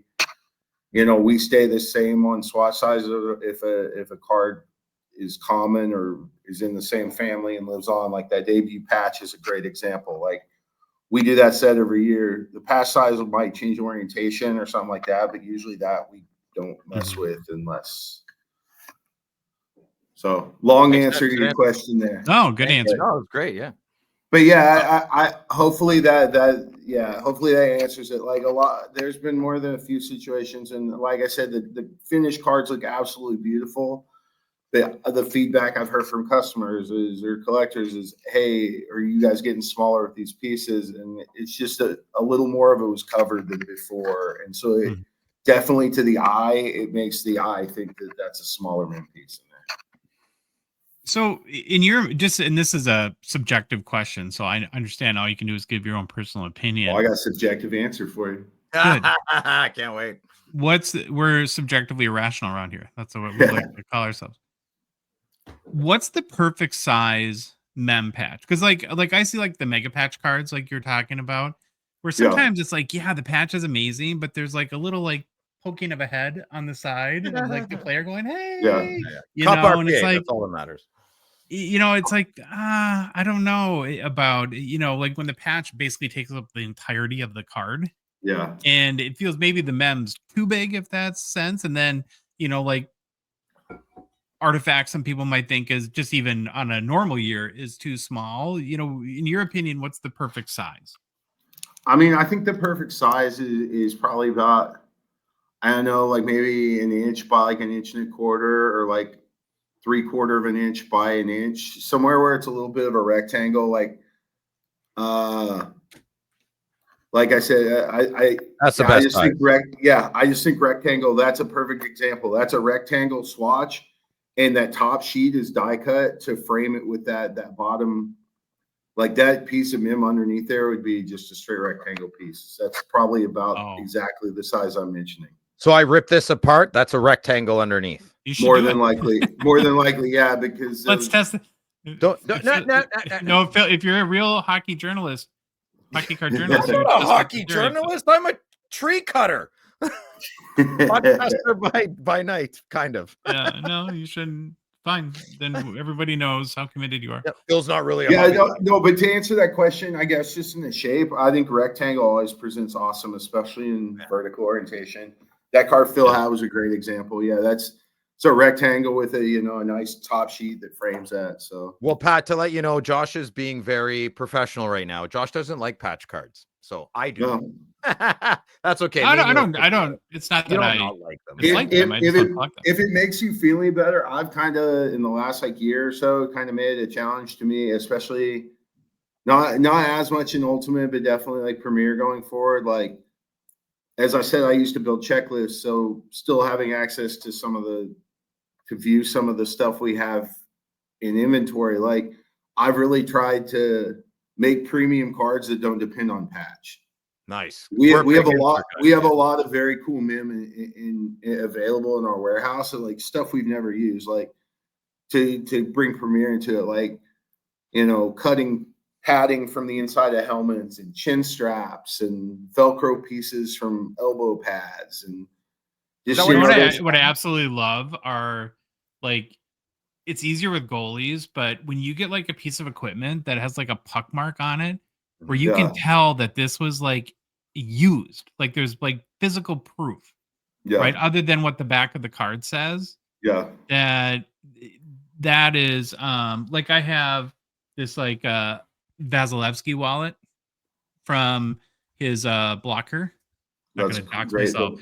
But you can see the puck marks on the pads, and to me, I just love opening it and looking at it. And I think I don't know if maybe it was a set like Game Used or something like that. Like there was some goalie cards that actually you could see the evidence, right? That this was used by that player. And so I'm all about that. Like there's been some really awesome glove relic cards that have come out where you can see like the stitching in the gloves too. Well, it's funny that you bring that up, especially the goalie stuff, because there's an insert I did in an Ultimate this year called Crease Collection. Yep. And when you get down to some of the lower numbered ones, like I really tried, like we tried to use some of the gussets from the pads, but we tried to include like the stitching that goes in the gusset that holds the blockers together, or netting from the goalie glove. We try to use like buckles and strips from pads, stuff like that. So straps, it's good. Yeah, I really like my whole thing. One of the things I PC is just really odd memorabilia cards, and like I push myself, like especially in stuff like this, like what can you make that's premium that's not a patch? So it's kind of interesting that you're not necessarily a patch guy. I'm almost positive, but you say it quickly. My Canadian ears are a little slow with the American slang. Mem card. That's like memorabilia, yeah. Okay. Just want like weird. So like I'm a big Goodwin Champions collector, like because the spaceship relics and stuff like that. So like oddball memorabilia, like the Mastodon tooth we did and champs back in the day, like stuff like that. Champs. I love. So I like champs. I can get behind champs. That. Yeah. Only set where you can find a poutine card.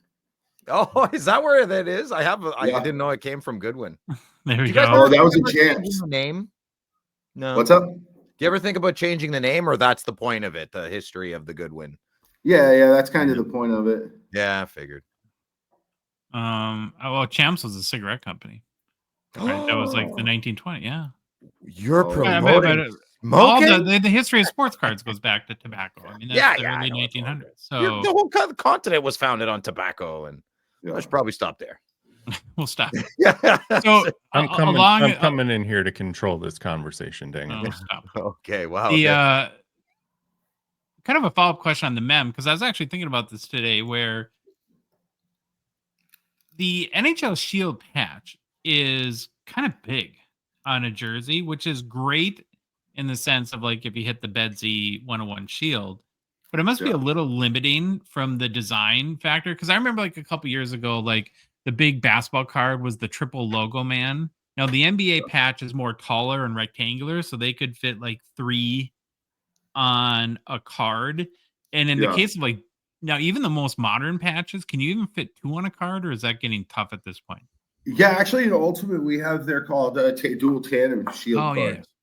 So basically, we'll do it like it's a rookie or shield from a vet, and then a current rookie like paired together. So yeah, we can do duels, but yeah, just the size, and obviously, it's something where we don't want to step on it by cutting them down or cutting them in any course. way. So Mhm. yeah, we So you don't wanna we patch do your shield? duels. We've just I've thought about the possibility of doing more than that, but yeah, it would have to be in booklet form to do anything more than 2.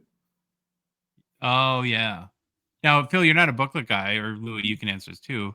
What if there's like a 4-way shield of like great players? Would that make you a booklet fan, or would you just prefer them to be separate cards? I like my hockey cards to be 3.5 inch by 2.5 inch in Okay. surface space. Yeah. Thank you I for know I'm using the alone on my Imperial system. throne. I understand, and my throne shifts. I get it. It's Mhm. okay. I love too that you were like that you started in the checklist department. How do you guys determine who gets a shield like in 23, 24? Is that based on availability? Is there some strategery that goes in there too? I mean, yeah, mostly availability. I mean, we get our allotment of jerseys each season. And so, yeah, it depends on obviously who we're getting. Obviously, we'll pick some up on the secondary market too of guys we might not get from the league. But yeah, the checklist as far as shields are concerned is more 100% determined more by inventory than anything else. When you get a jersey, do you cut it up and then file it accordingly, or do you have a room with hangers and jerseys that are all just cut up, hanging in a room?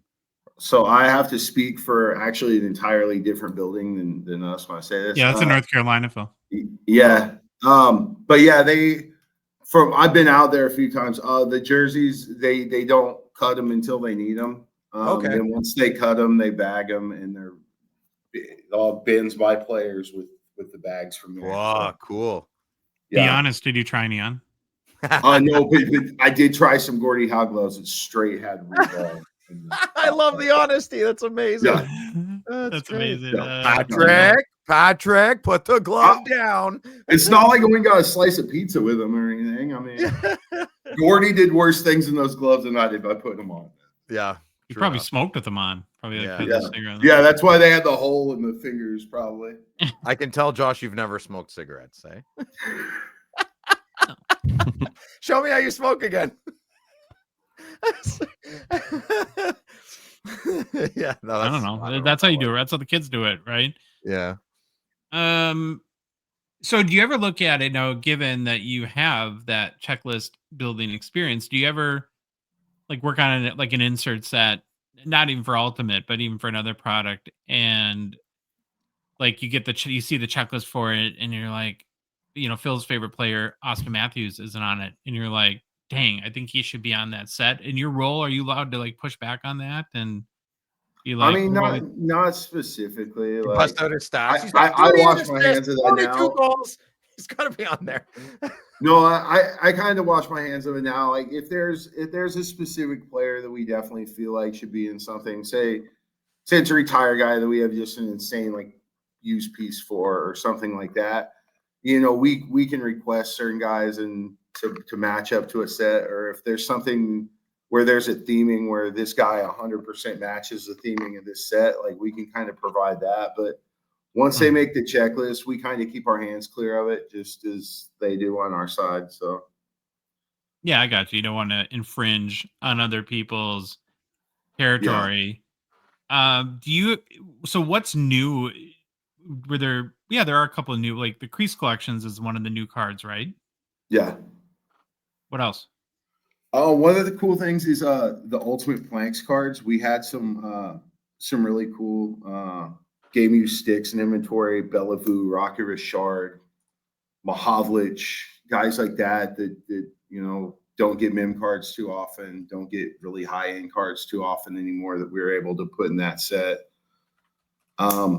Definitely the 20th anniversary shields, the 101s that mirror the basketball from 03-04. The huge rookie in that class. So, I definitely want to make sure we honor that in there. Yeah. Like I said, just a lot of new twists on it. Ultimate Emblem's got a fresh makeover. Just some sets have been in there a while, kind of, just gave them a polish, gave them a fresh look. But yeah, same Ultimate, hopefully that people like to break. Do you have a favorite card in this release? I think going back, one other cool one that I forgot to mention in that last grouping is we did do a set as well in there called a Lay Collection Ultime that's French Canadian player base. It's got like a fleur de lis patch in there. We got some decent hard signers. There's some pretty good signers in there. We got a Robitaille and some of those guys to sign those. Those cards came out really nice and clean. I don't know anybody that would want a Luke Robitaille card. Our friend California Dave.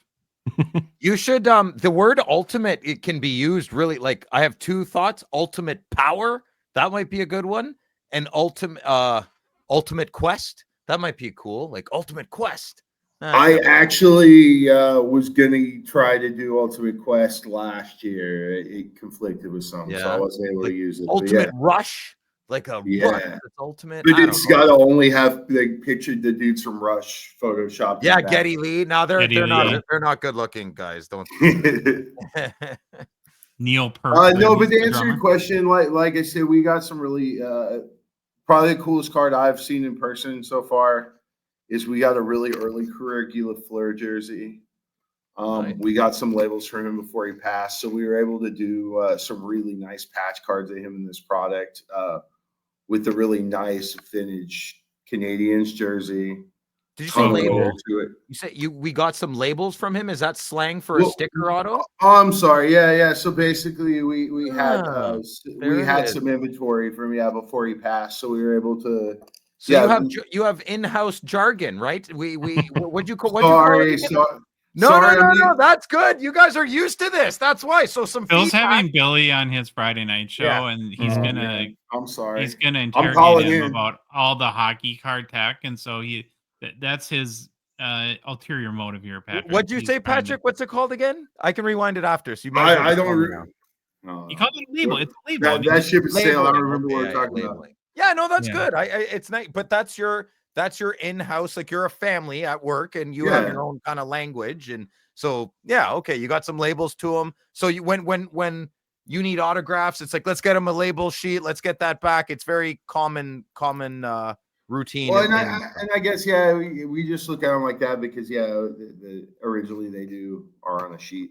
Yeah. Okay.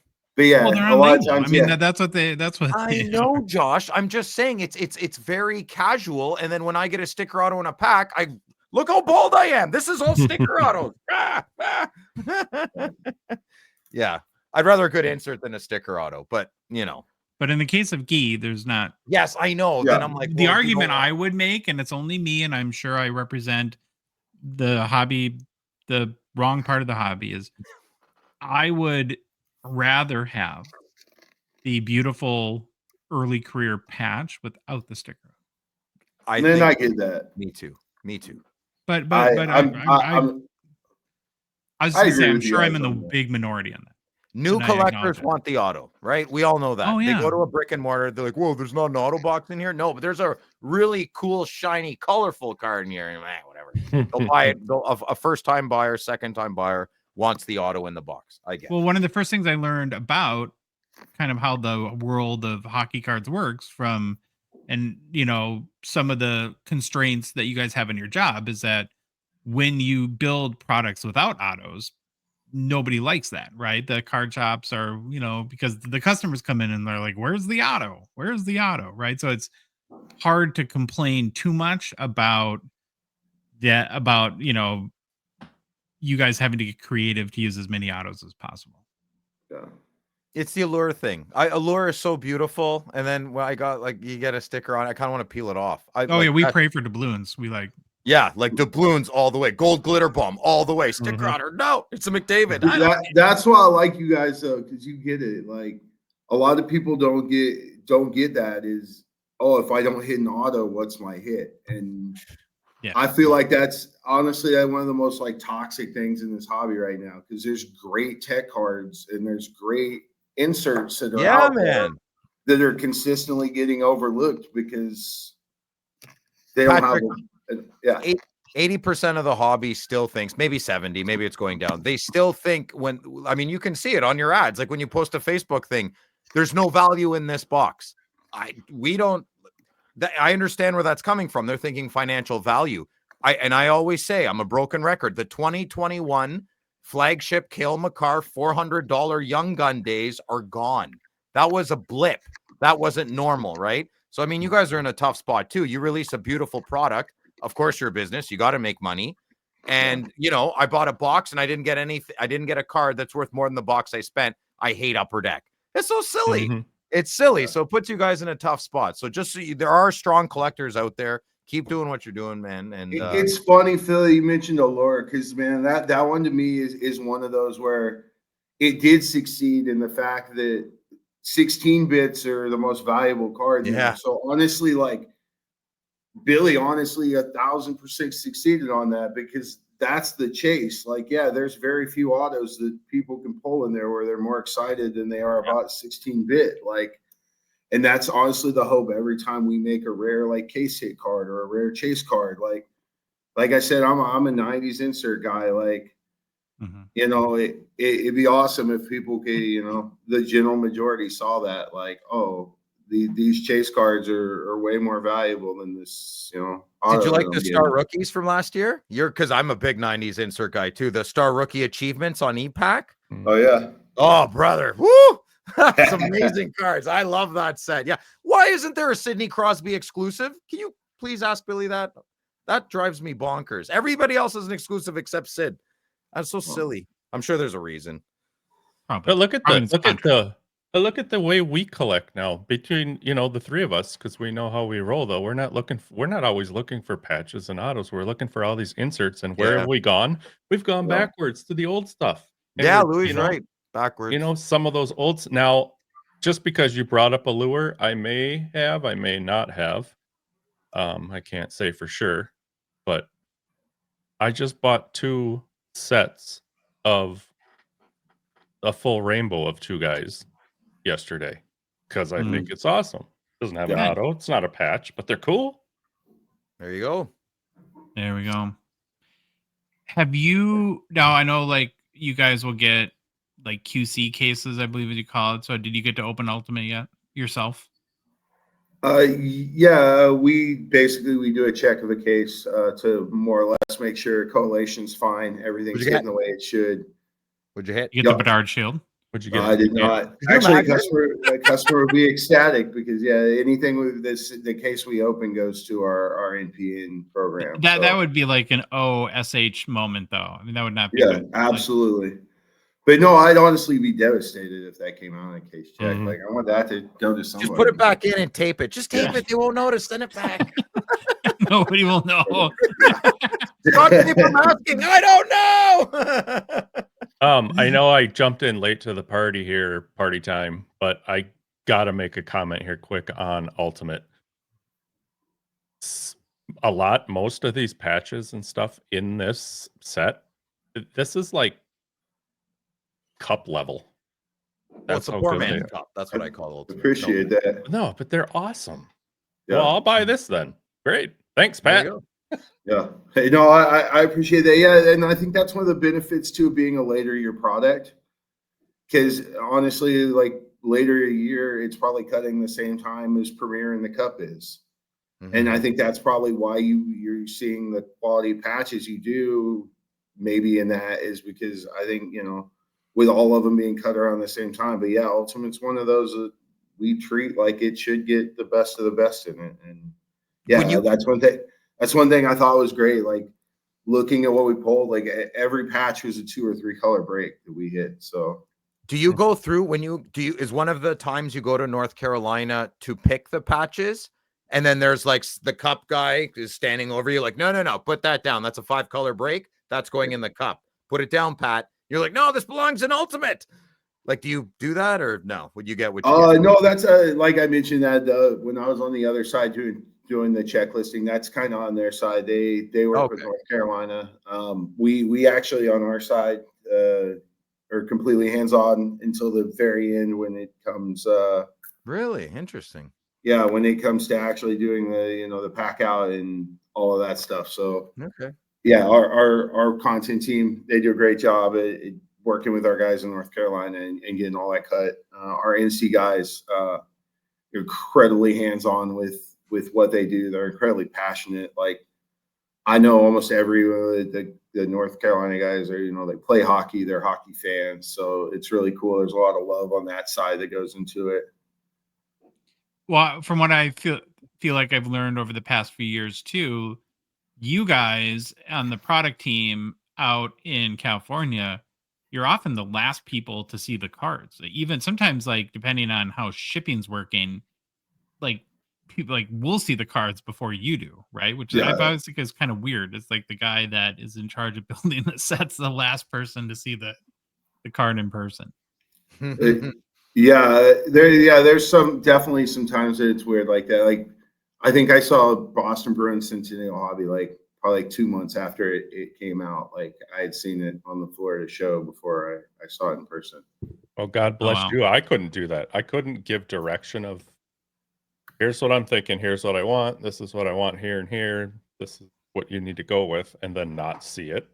Yeah. Let me just say, to use a very nice word, they call me passionate around here because I'm very adamant about every step of that process. Maybe when your hat's forward like it is now, you're passionate, Pat. And then when you turn backwards, you're party time. Already. Passionate Pat. I love it. Oh, that's good. Have you been watching a little small? Cue the Lionel Richie and turn the lights. I want a disco ball to start Have you been watching breaks today to see the cards come out and what people think? Yeah, I watched some this morning. Good breaks, good looking cards that came out. People, overall were happy with the design and their break. Like Louis said, man, I think people were overwhelmingly happy with as far as the content of the patches and the content of the quality of it. I heard Matthew Nyes is a redemption. They're a difficult organization to deal with, eh? Is that what happened? He's trying to bash the Leafs right now. I don't know. Actually, again, that's the other side of it. I've heard the rumors. They're difficult to deal with. Hey, apparently, he's playing hockey still. So. Oh, please. Are you digging at me? No, never. Oh, you're a Sens fan? I didn't even notice. Yeah. Anyways, all right. Let's. Looks like Pat's got to go. Yeah. Look at the time. No. So, what other sets are you working on? Like, well, what's the next after Ultimate? What's the next Patrick Smith release? Well, just before Ultimate, I did the newest SPX that had kind of a reskin that came out last month. That was actually, you too? Yeah, brother, you're on fire. That was a great set. Yeah, that's another one, man. Being the '90s dude, like I put a lot of '90s feel into that one. That one went over really well in Expo. Like that one, people were really good on. Next one after that is going to be Parker's Champs. Dude, you're like, we got to move in together and get puck bets. I think we're saying everything. I'm a huge wait till you see this cutscene list that I have for Parker's Champs. Listen, you need anything? You need any opinions, or I'm a vault. I know I talk a lot, but I'm loyal to a fault. You ask me for any guidance you need or any opinion, I'll tell you right away. Just fly me down. Yeah, we're because we honored the 53 set with the newest one that's coming out. Amazing. And so there's cut sigs of every member of the 53 Red Wings Cup team and cut sigs of all 11 guys who had rookies in the original 53 Parker set. Amazing. Honoring history, baby. Atta boy. Yeah, no, I love it. Yeah, that one's coming up. So your new name is Pastime Pat. Pastime Pat. Pastime Pat. Yeah. Passionate I have too many pastime party nicknames now. Pat. I'm confused. And just in case there's newer people, I want to mention quickly that a cut signature is like for a player that is no longer living. Upper Deck was not able to get labels of them, On a and so sheet. like you can take like a letter that they signed or a check that they signed, the water bill, whatever, and cut that out and then insert that like a memorabilia piece into a card, and that would be a cut signature, Phil. I need one from the child support check. What? Baby Mama 4. Baby Mama 4. I don't know how big of a deal that I mean, was. he had to in, sign all 1950. 22 pages of that document. It's Yeah. prime real estate. There you go. There's 22. Give me a court order. Mhm. All right, Patrick, man. Thank you so much. It's a Man, thank you pleasure, as always for having me. of course, talking to you. And I felt like that you bring so much knowledge to this show, much more Mhm. than the other guy. tomfoolery we get. I forget his Yeah. name, who's usually on. Chelio? Yeah, Chris. No, Tom Chelios. Is that his name? Tom, listen, hey, why are you hurting my people? Hey, It's not their fault. Billy's knowledge on the Detroit Red Wings and the Taco Bell dollar menu is unbeatable. So Dude, give me credit where it's due. It's exhausting. Everybody's got their space. Everybody's good at something. Yeah. Yeah. Well, good job by you, Patrick, on Ultimate Collection. Congratulations on Yeah, what looks man. like to be a successful release. And I'm sure Hmm. you have two very, very excited fans for Parker's Champion. So we'll be in touch soon because that's scheduled to come out next month. You better Let's believe talk it about is. it if you guys want to. All right, man. Party We'll see time, you soon. passionate Parkhurst Pat. Will be here. Yeah, Parker's Yeah. Pat. Now we're 3Ps. We're Parker's very Pat and alliterative. Phil. Parker's Pat and Phil. We'll get her done. We'll get her done. That Right. doesn't Parky sound Phil, good. baby. All right, boys. You guys have a good one. Thank you so much for having me. See you. All right, Bye. bye. We're back. I like Patrick. He was fun. Did Oh, you yeah. enjoy that? Yep, he's a good dude. Fun to Mhm. talk to. He could talk cards forever. And I You don't can know. tell he's a card guy too. Like Mhm. he is, and for us, hardcore hobbyists, that seems to be really. And I'm not judging. I'm acknowledging that I like this too, and it's important to me. That seems to be something that we take very seriously, and we want people that make decisions about these sets to be card people through and through, Right. not just somebody with a product degree at some university. Mhm. I agree. I was blown away. I don't want to beat it into the ground, but if he not this one and knocked out of the park, yes, I would take 6 boxes of this over one of the cup. These are ultimate. Mhm. These are really, really sweet cards. Yeah, I watch breaks all day, and Oh, people were while I was working, right, had it on one of the screens, Mhm. and people seem to really like the cards. Saw a number of Betsies get pulled, big ones. I good. think I saw online somewhere a McDavid shield might have been pulled on Instagram. I haven't heard of like the Bedard shield, if that's still in a box or whatnot yet. But Was the seal or was the seal? Was the shield centered? I don't remember. That's the only But- problem I'm having with it. And I know maybe it's tacky, but it's got to No, be. we all have our hangups. It's like Mhm. I can't stand the triple gold thing, but I'm the only one that is bothered by it. So yeah, I mean that's part of it's the idiosyncrasies of being. Oh wait, I think I found it. No, yeah, I can't remember. Okay. So, all right. Okay, our next segment, I'm Uh-huh. very excited about. I've been wanting to do this for a long time. It was a lot of work, but it was a lot of fun too. It's the 2024-25 Hobby Nobody Cares All-Star teams. Yeah. And so we're going to name today our first and second All-Star teams. Now we're honoring players that, nobody cares is glib, right? It's just a way to have fun. But really Mhm. what we're doing is honoring players who have had really tremendous NHL seasons, but have not yet maybe found a solid hobby chase. And so for each of the first and second team, I've selected 3 players I just did a group forwards, defenseman, and goalie. So 3 forwards, 2 defensemen, and 1 goalie to keep it simple. I didn't do like wing or center, that sort of thing. But are we ready to roll with the first team? I'm excited to Very hear excited. this. Okay. Now, you see by the photo, so for the first All-Star team, we're going to start with forwards. And the first selection is Nikita Kucherov, who won the Art Ross Trophy He did. this season, he had the most points in the NHL. He scored 37 goals, added only 84 apples for 121 points. Louis, it's also the 3rd season in a row that the 31-year-old Lightning forward has more than 100 points. That's pretty impressive. But does anyone care? No. No. Right? Since the start of the season, 3 Kucherov cards have sold for more than $1,000. In comparison, 921 McDavid cards have sold for more than $1,000. And if anything, I think that Nikita Kucherov not only is a first team All-Star in the 24-25 Nobody Cares team, he's probably destined for the Nobody Cares Hall of Fame, which we just might end up doing too at some point, because this guy has been awesome for a very long time. And for whatever reason, it's his personality, it's the Florida thing. We've talked about it before. Yep. Good hockey team. Good player. Yeah. Just doesn't. Neither one is like on a big radar of anybody.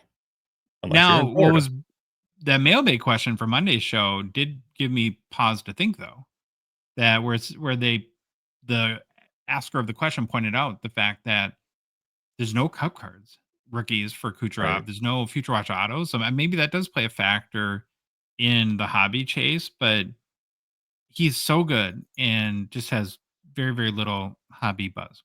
Except for in the playoffs. Except in the playoffs, yeah. Joining him as a forward on our first All-Star team So bad. is Jack Eichel. Now, I don't know. I mean, I know you were watching hockey. I'm not sure you were collecting cards back in 2015 during the great Eichel McDavid debate, right? Who's going to be better? Who should be the number 1 pick? It was kind of like, reminds me a little bit of do you remember the Peyton Manning, Ryan Leaf sort of debate there too? And it feels like whenever these come up, how it shakes out normally is you better pick the right one, because a lot of times there's such a stark difference. I mean, think of the difference in careers between Peyton Manning and Ryan Leaf. It's couldn't be more different, right? Yep. And so obviously, if you were betting on the hobby or prospecting, however you want to put it at that time, McDavid was the choice that you would have wanted to make. I mean, I feel bad if I'm sure some people went all in on Jack Eichel. Yeah. That being said, though, he had a terrific year, and he's turned into a really, really good hockey player. And he's still just 28 years old, much like McDavid. So he had 28 goals and totaled 94 points this year, the highest point total of his 10-year career. Probably, and really underappreciated, even from a hockey standpoint. He's a Stanley Cup winner. McDavid doesn't have a cup, right? But he gets very little hobby love. So he averages about 600 secondary market sales per month on average, like since the start of the season, and has 5 sales of more than $1,000. And again, you compare him to even like a McKinnon. There's really no comparison. Like maybe what you would consider the top elite level players, him and Kucherov kind of fit in that same category. They're just not much of a hobby chase. I don't know if it's a Vegas thing is part of it, or if his neck injury and his slower start in Buffalo. But do you appreciate Eichel as a player? Very much so, because I was watching him back in the day with, when he played for BC. And he was a Hobie Baker winner. I think one of a few freshmen to ever win the award, right? Right. Kim and Paul Korea, and now you've had Celebrini won it. And sure. But yeah, no, he was a great hockey player, and I was excited. But yeah, McJesus, man. Clear winner from the hobby point of view there. The third forward on our Nobody Cares All-Star first team is Kyle Connor. In 82 games played this season, Connor has 41 goals, added 56 assists for 97 points. tied with Jake Gensel for the 7th most goals in the NHL this season. Now, if you discount the 2020 COVID shortened season where they only played just over 50 games, so take that away, he's scored 30 or more goals in 7 straight full NHL seasons. And oh, by the way, in that 2020 shortened season, he still had 26 goals in 56 games. Mm-hmm. So that's pretty dang good too. And much like Eichel, he's just 28 years old. Already has 284 goals in 613 career games. And if he keeps going, I mean, Kyle Connor could end up being a 500 goal scorer by the time his career's over. I wouldn't be surprised. Now, does that mean anyone cares? No, nobody does. Since the start of the season, there's been an average of about 375 public sales per month of Kyle Connor cards. One of those was for at least 1,000 US. So what's the deal with Connor in the hobby, do you think? Is it a Winnipeg thing, just not enough hype coming in, not enough attention, style? Probably not. I'm going to say not enough hype because I honestly didn't know anything really about him or looked anything into him until he started putting up those 30 goal seasons. And I don't know. This is the reason why we're doing this. Nobody cares. Try to figure out why nobody cares, and I don't have a good answer for you. Well, yeah, the underlying kind of impact of this too is that if Kyle Connor is your favorite player, it's kind of awesome because it makes his cards super cheap. Exactly. Right? As opposed to being like an Austin Matthews kind of thing. But man, he is so consistently good. And that's the thing is that I would love to have a player like that on our team where you can count on, 35, write down 35 goals. Like I think I've told this story before where the godfather of Minnesota hockey, Lou Nanny, when he talks about when he was the GM of the North Stars back in the day, when he was trying to strategize the upcoming season, he would say, well, typically to win the division, you need 200 goals. And then you go for the roster and try to figure out where am I going to get 200 goals from? And do I have a roster that can produce 200 goals? Well, geez, if you got a guy, it's probably more today because there's more. But when you can start the year and say, okay, 30 to 40 goals done, Kyle Connor, right? Man, that's a luxury for any team. Well, I know we say this isn't a math show, and I am terrible at math. But if he's got 284 career goals in 613 games, isn't that averaging over 2 goals a game? No, it's a half goal game. Yes. Which is traditionally really good, right? Because that's indicative of a 40 goal scorer, right? Which is sort of to me, it seems to be like it's kind of like the 300 average in baseball. It's sort of that Maginot line of, okay, here's like a legit NHL goal scorer versus an average kind of player. But yeah. Yep. No, two goals a game. Yeah. Okay, we'll move to first team defense. Another great player. So Rasmus Dahlin was the first overall pick in the NHL draft in 2018. Just 24 years old, had the 4th most points amongst defensemen in the NHL this season with 17 goals, 68 total points. He's been consistently very good too, since it's not like he was bad originally. Right. I think he's just not like Cale Makar, offensively flashy, but heck, I'd take him. We're loaded here on defense. And I'd take Dahlin in a heartbeat on our team. But again, probably not the prototype investable defenseman. You got to have that Quinn Hughes or Shimmy Shakes sort of flat panache about their game. And you look at Dahlin's hockey market, about 230 secondary market sales a month since the start of the season. And one card is sold for more than $500. But and a first overall pick. First overall pick. Mm-hmm. It's kind of, you look at like Tage Thompson's season, you look at Dahlin's season, it is hard to fathom how Buffalo continues to be as bad as they are too. Right. Yeah, I've been saying that all year. How can you be that bad with that roster? But joining Darlene on the blue line, and the first All-Star team is Victor Hedman. He's another guy who can be destined for the Nobody Cares Hall of Fame. Put together another great season for the Lightning. Finished sixth in the NHL in points for a defenseman with 66. Had 15 goals, 51 assists. Not much else to say right now. He's the new captain of the Lightning since Stamkos went to Nashville. Just not much of a hobby market for Hedman. Zero sales of more than $500 this year, and about 210 secondary market sales per month. Yep. See, I mean, it's a popularity contest in some ways too, if you want to look at it that way. I mean, the dude won back-to-back Stanley Cups. He was a Conn Smythe winner. And Yep. is it defense that kills him? I don't know. Is it Tampa that kills him hobby-wise? Florida. I don't know. The guy's amazing. Amazing. Great player.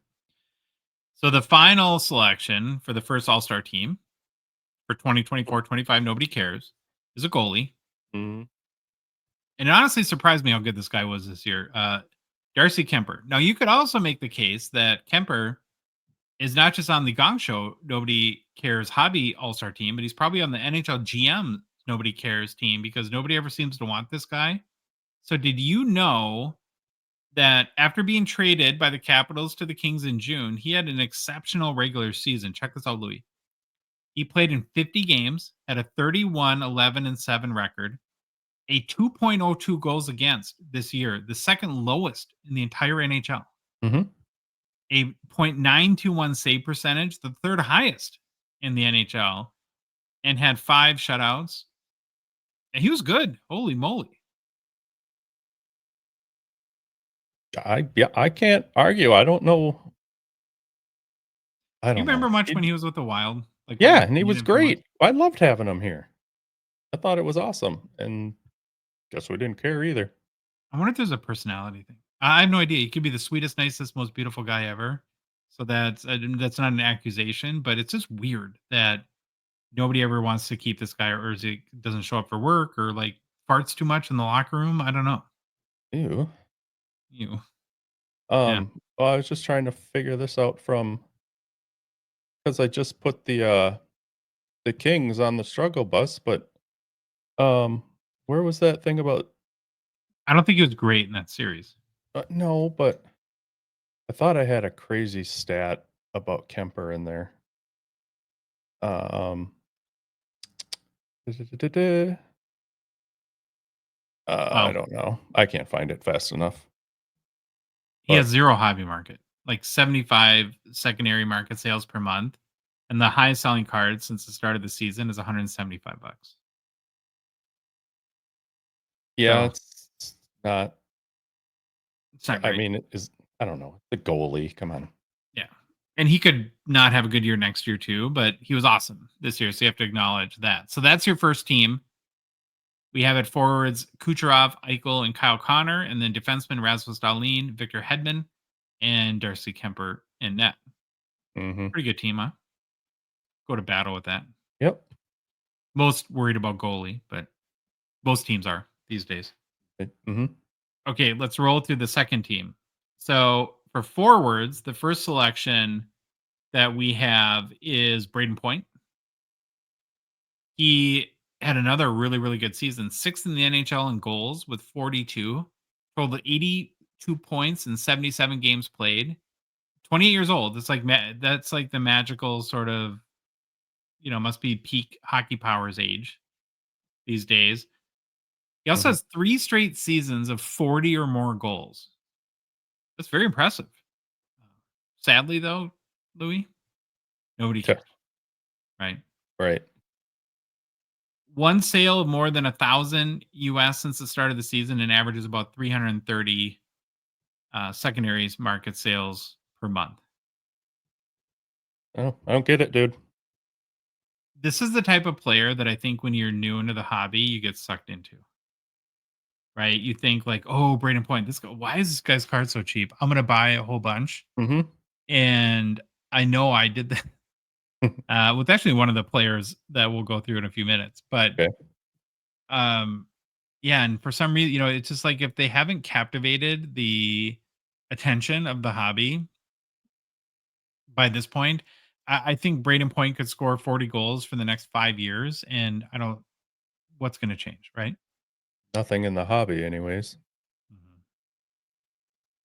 Okay, the second selection to the forward group of the second All Star team is Brandon Hagel. Yeah, who Mm. exactly? Any Brandon Hagel PCers out there? Probably not, but or I'm sure there's a few. But well, he had a fantastic year. He had 35 goals and 90 points. Yeah. Just crazy. Of course I know who he is, but I don't really know much about him. And what system does Tampa Bay play where people score? We can't on our team get anyone to score 25 goals, and it's like they just poop out 40 goal scorers left and right there. Well, you've noticing a trend here. There's 4 players already On from one team. Tampa on this list. Yeah. So the Florida factor probably has to be a big part of it, right? I mean, is that an assumption you can make? Yeah, because I would say that, the Panthers weren't really on the radar until They got well, good. I don't wanna be too mean, but, I mean, recently, with Officer Bob and Chuck, Chuck. Yeah. you know? So, Yeah. All right. Well, there's like almost no hobby market again for Hagel.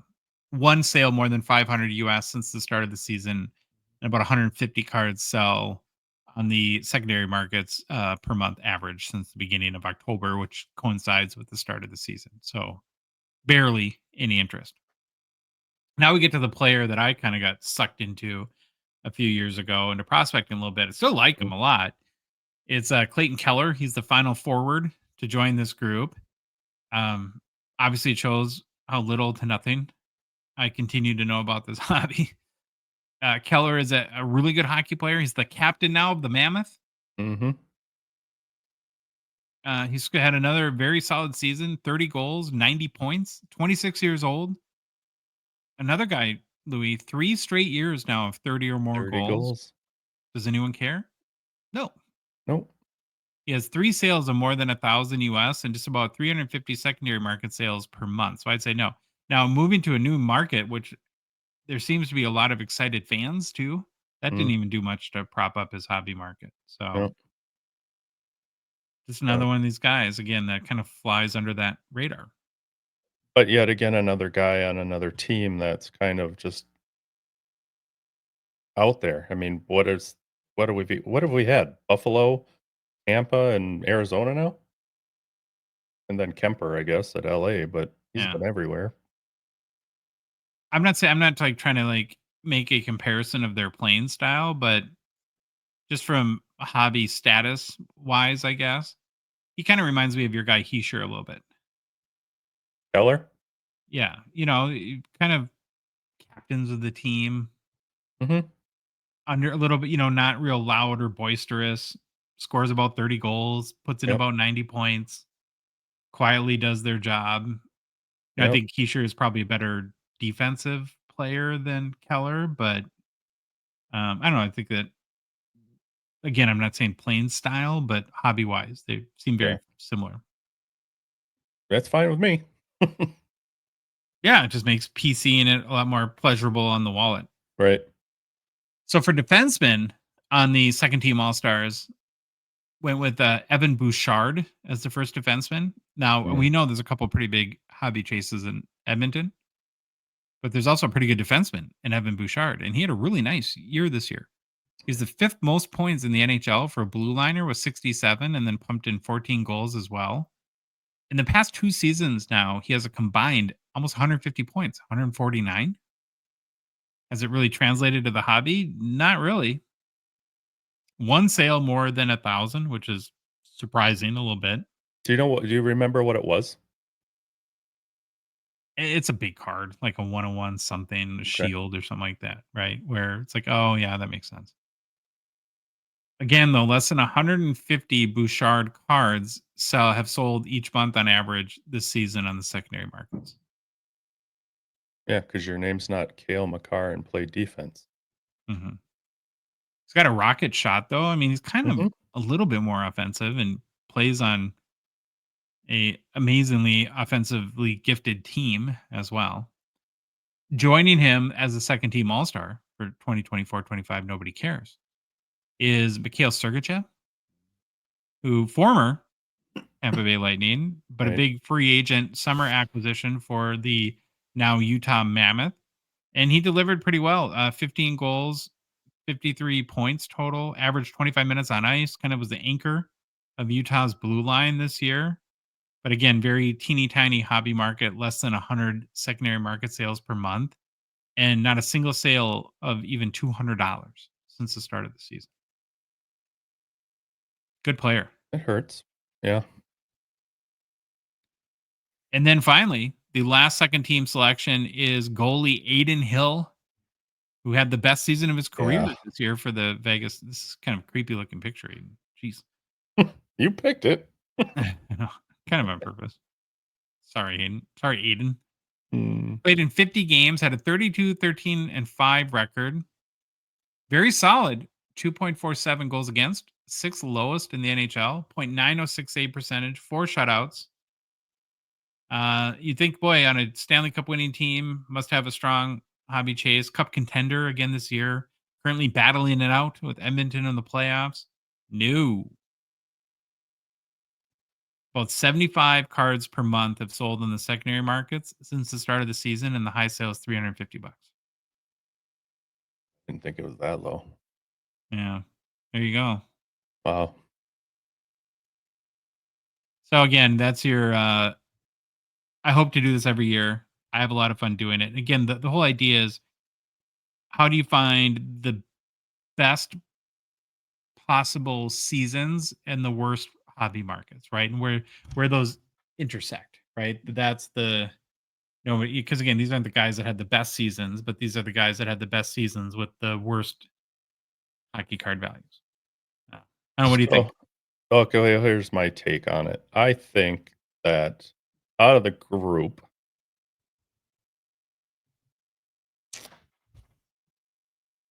I want to put Eichel on top as he could possibly come out.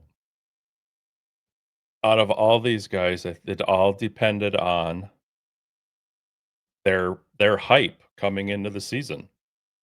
And The I don't league, really, yeah, but right? into the league. And even Rasmus Dahlin being he was gonna be an easy number 1 grab, but there wasn't the hype wasn't following him at that time, so I think that's what kills the hobby, or that's what kills them in the hobby. It's all Yeah, well, they hype even had, and popularity. it's not just Darlene, they had Owen Power too. Number True. 1 pick, right? Mm. So, And but yeah, he got a lot more hobby love, but I don't know. he hasn't I panned out though like Darlene. So No. No, this is yeah, one of those, if I had a crystal ball kinda thing would be great, because if somebody were to really come up to you and say, "Well, why is Victor Hedman's hobby market so crappy?" I couldn't answer that. no, He's a great of player. They're all great players. course. That's part of the beautiful thing about the hobby is Mhm. that this hype thing that is so powerful and really is the most important ingredient in whatever the recipe is that creates a chase for players is not quantifiable. You can't measure it. And there's no way to understand really why a player has it or doesn't. Right. Yep. Why did Bedard have so much more hype than Macklin Celebrini? I mean, there's a lot of anecdotal kind of things that you could try to point out, but it's tough to watch them play and say that Bedard is immeasurably better than Macklin Celebrini. Correct. But he had this crazy amount of momentum and hype, and that we all got swept up in, and other players just don't do that? And it's probably the answer, Louis, is probably a combination of a lot of things. It's probably their pedigree, where they've come from, That's what I was gonna say. Yep. their personality, maybe a little bit, whether certain writers wrote articles or YouTube channels highlighted them Mhm. initially, and then it just creates, momentum for them. Right. No, yeah, I agree with that, and yeah, so you stole the first one that I was completely well, you didn't steal it, but great minds think alike, with hockey in Canada. Bedard was gonna be pumped a lot more throughout that whole country and through Canadian hockey, where Mhm. Celebrini's isn't he a California kid? Or am I way wrong? Yeah, I mean, it's Canadian, but Californian because his dad works in the NBA, and so Yeah. So, we're just him being in the US, mhm. I think all that, I'll just call it the Canadian culture. That's the way it is. That's why Bedard was more popular. Mhm. I don't know if there's I don't know, TV exposure? Can we say TV exposure? We coulda watched Celebrini on, college games a lot. That's hard for us to answer because I think there's more development league or CHL, whatever, hockey on in Canada. I don't know how much they Mhm. get NCAA games. That'd be kinda interesting to get people's perspectives on that, but Yep. No, I don't know. I I'm just spitballing ideas here because I don't have the answer why. I'd love to hear other people's ideas why. I think, though, that this will persist as long as there's a hockey hobby. You're always gonna have Yeah. players that, uh, Kyle Connor, there's no reasonable justification at this point why his cards are not worth hardly anything. Mhm. Because he not only has he been really, really good, he's been really, really consistently good. Now he's not scoring 50 goals a year, but he's scoring 35, and the team is winning now. I mean, again, that could go back to market, whatever his stock or hype was coming into the league. But it seems like, if you had to, like, well, what are the most likely scenarios, is that hype coming in is really important, that it's hard to lose a little bit. And, like, people are giving Bedard a pretty long rope, and they should, Mhm. because he is so young. But it seems like it's impossible to produce if you don't have it originally. Well, I'll say it this way. It's popularity and performance.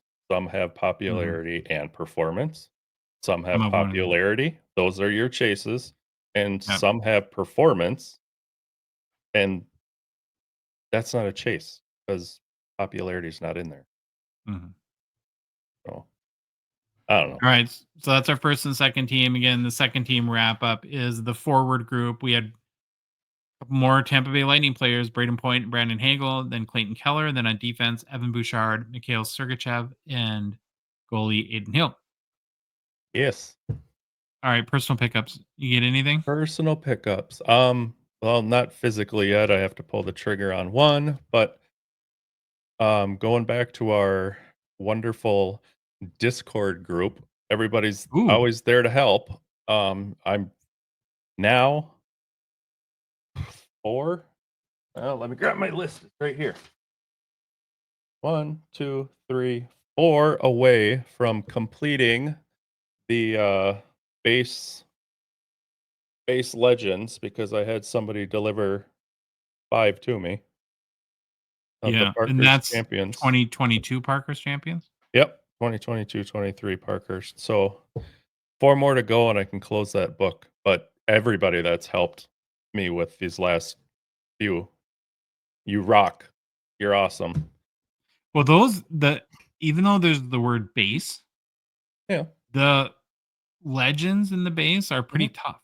Yeah. Like, they're You're they're right. not a dime a dozen. Like, No. they're That's taken me a while for this. Yeah, mhm, because I had the regular rookies and whatever. I can't even remember the name of the other ones, but yeah. um, I've been working on this Legends one for a while, and I just finally tossed it out there in Discord. anybody's got any doubles that I can buy or anything, and it's awesome. We're almost there. So I tried to buy a number of cards, and I made what I feel were fair offers. Okay. Rejected. Oh, really? Couple days of rejection for me. That's fine. It It happens. happens. Right. I did, though, going back to our hidden gems segment, I did get the Leon Draisaitl no name scratch off parallel from 2018-19 O-Pee-Chee. It's the retro parallel. I think I'm having a hard time with the card because there's no name on it. Drives me batty. Yeah, it makes it awesome. Does I it? think. Good. I'm glad you like it. I think it's a cool card. I just can't. No name. I'd have to scratch it. Part of it too is anytime I like pull the trigger on a brand new card that I've literally never even seen this card in person, Mhm. I'll kind of buy one and I'll get like this one was a pretty good deal compared to what most others are going for. I think I paid $20 on ComC for it. Somebody had Okay. marked it like 80% off, right? The other ones are like, I think there's one on eBay of this card listed for 115. Now that's not what it's worth or what somebody would get, but so it's like I'll take a $20 flyer and see it in hand. Yeah. And then decide, okay, is this like a one-time thing or do I want more of these? So Well, only one way to know, right? only one way to know. I just think it's kind of a cool novelty that I didn't know until the last few days was even a thing. So Why I and everybody else seems to love your little segment there. I think it's cool. yeah, it's fun. Well, thank you. I appreciate that. Mhm.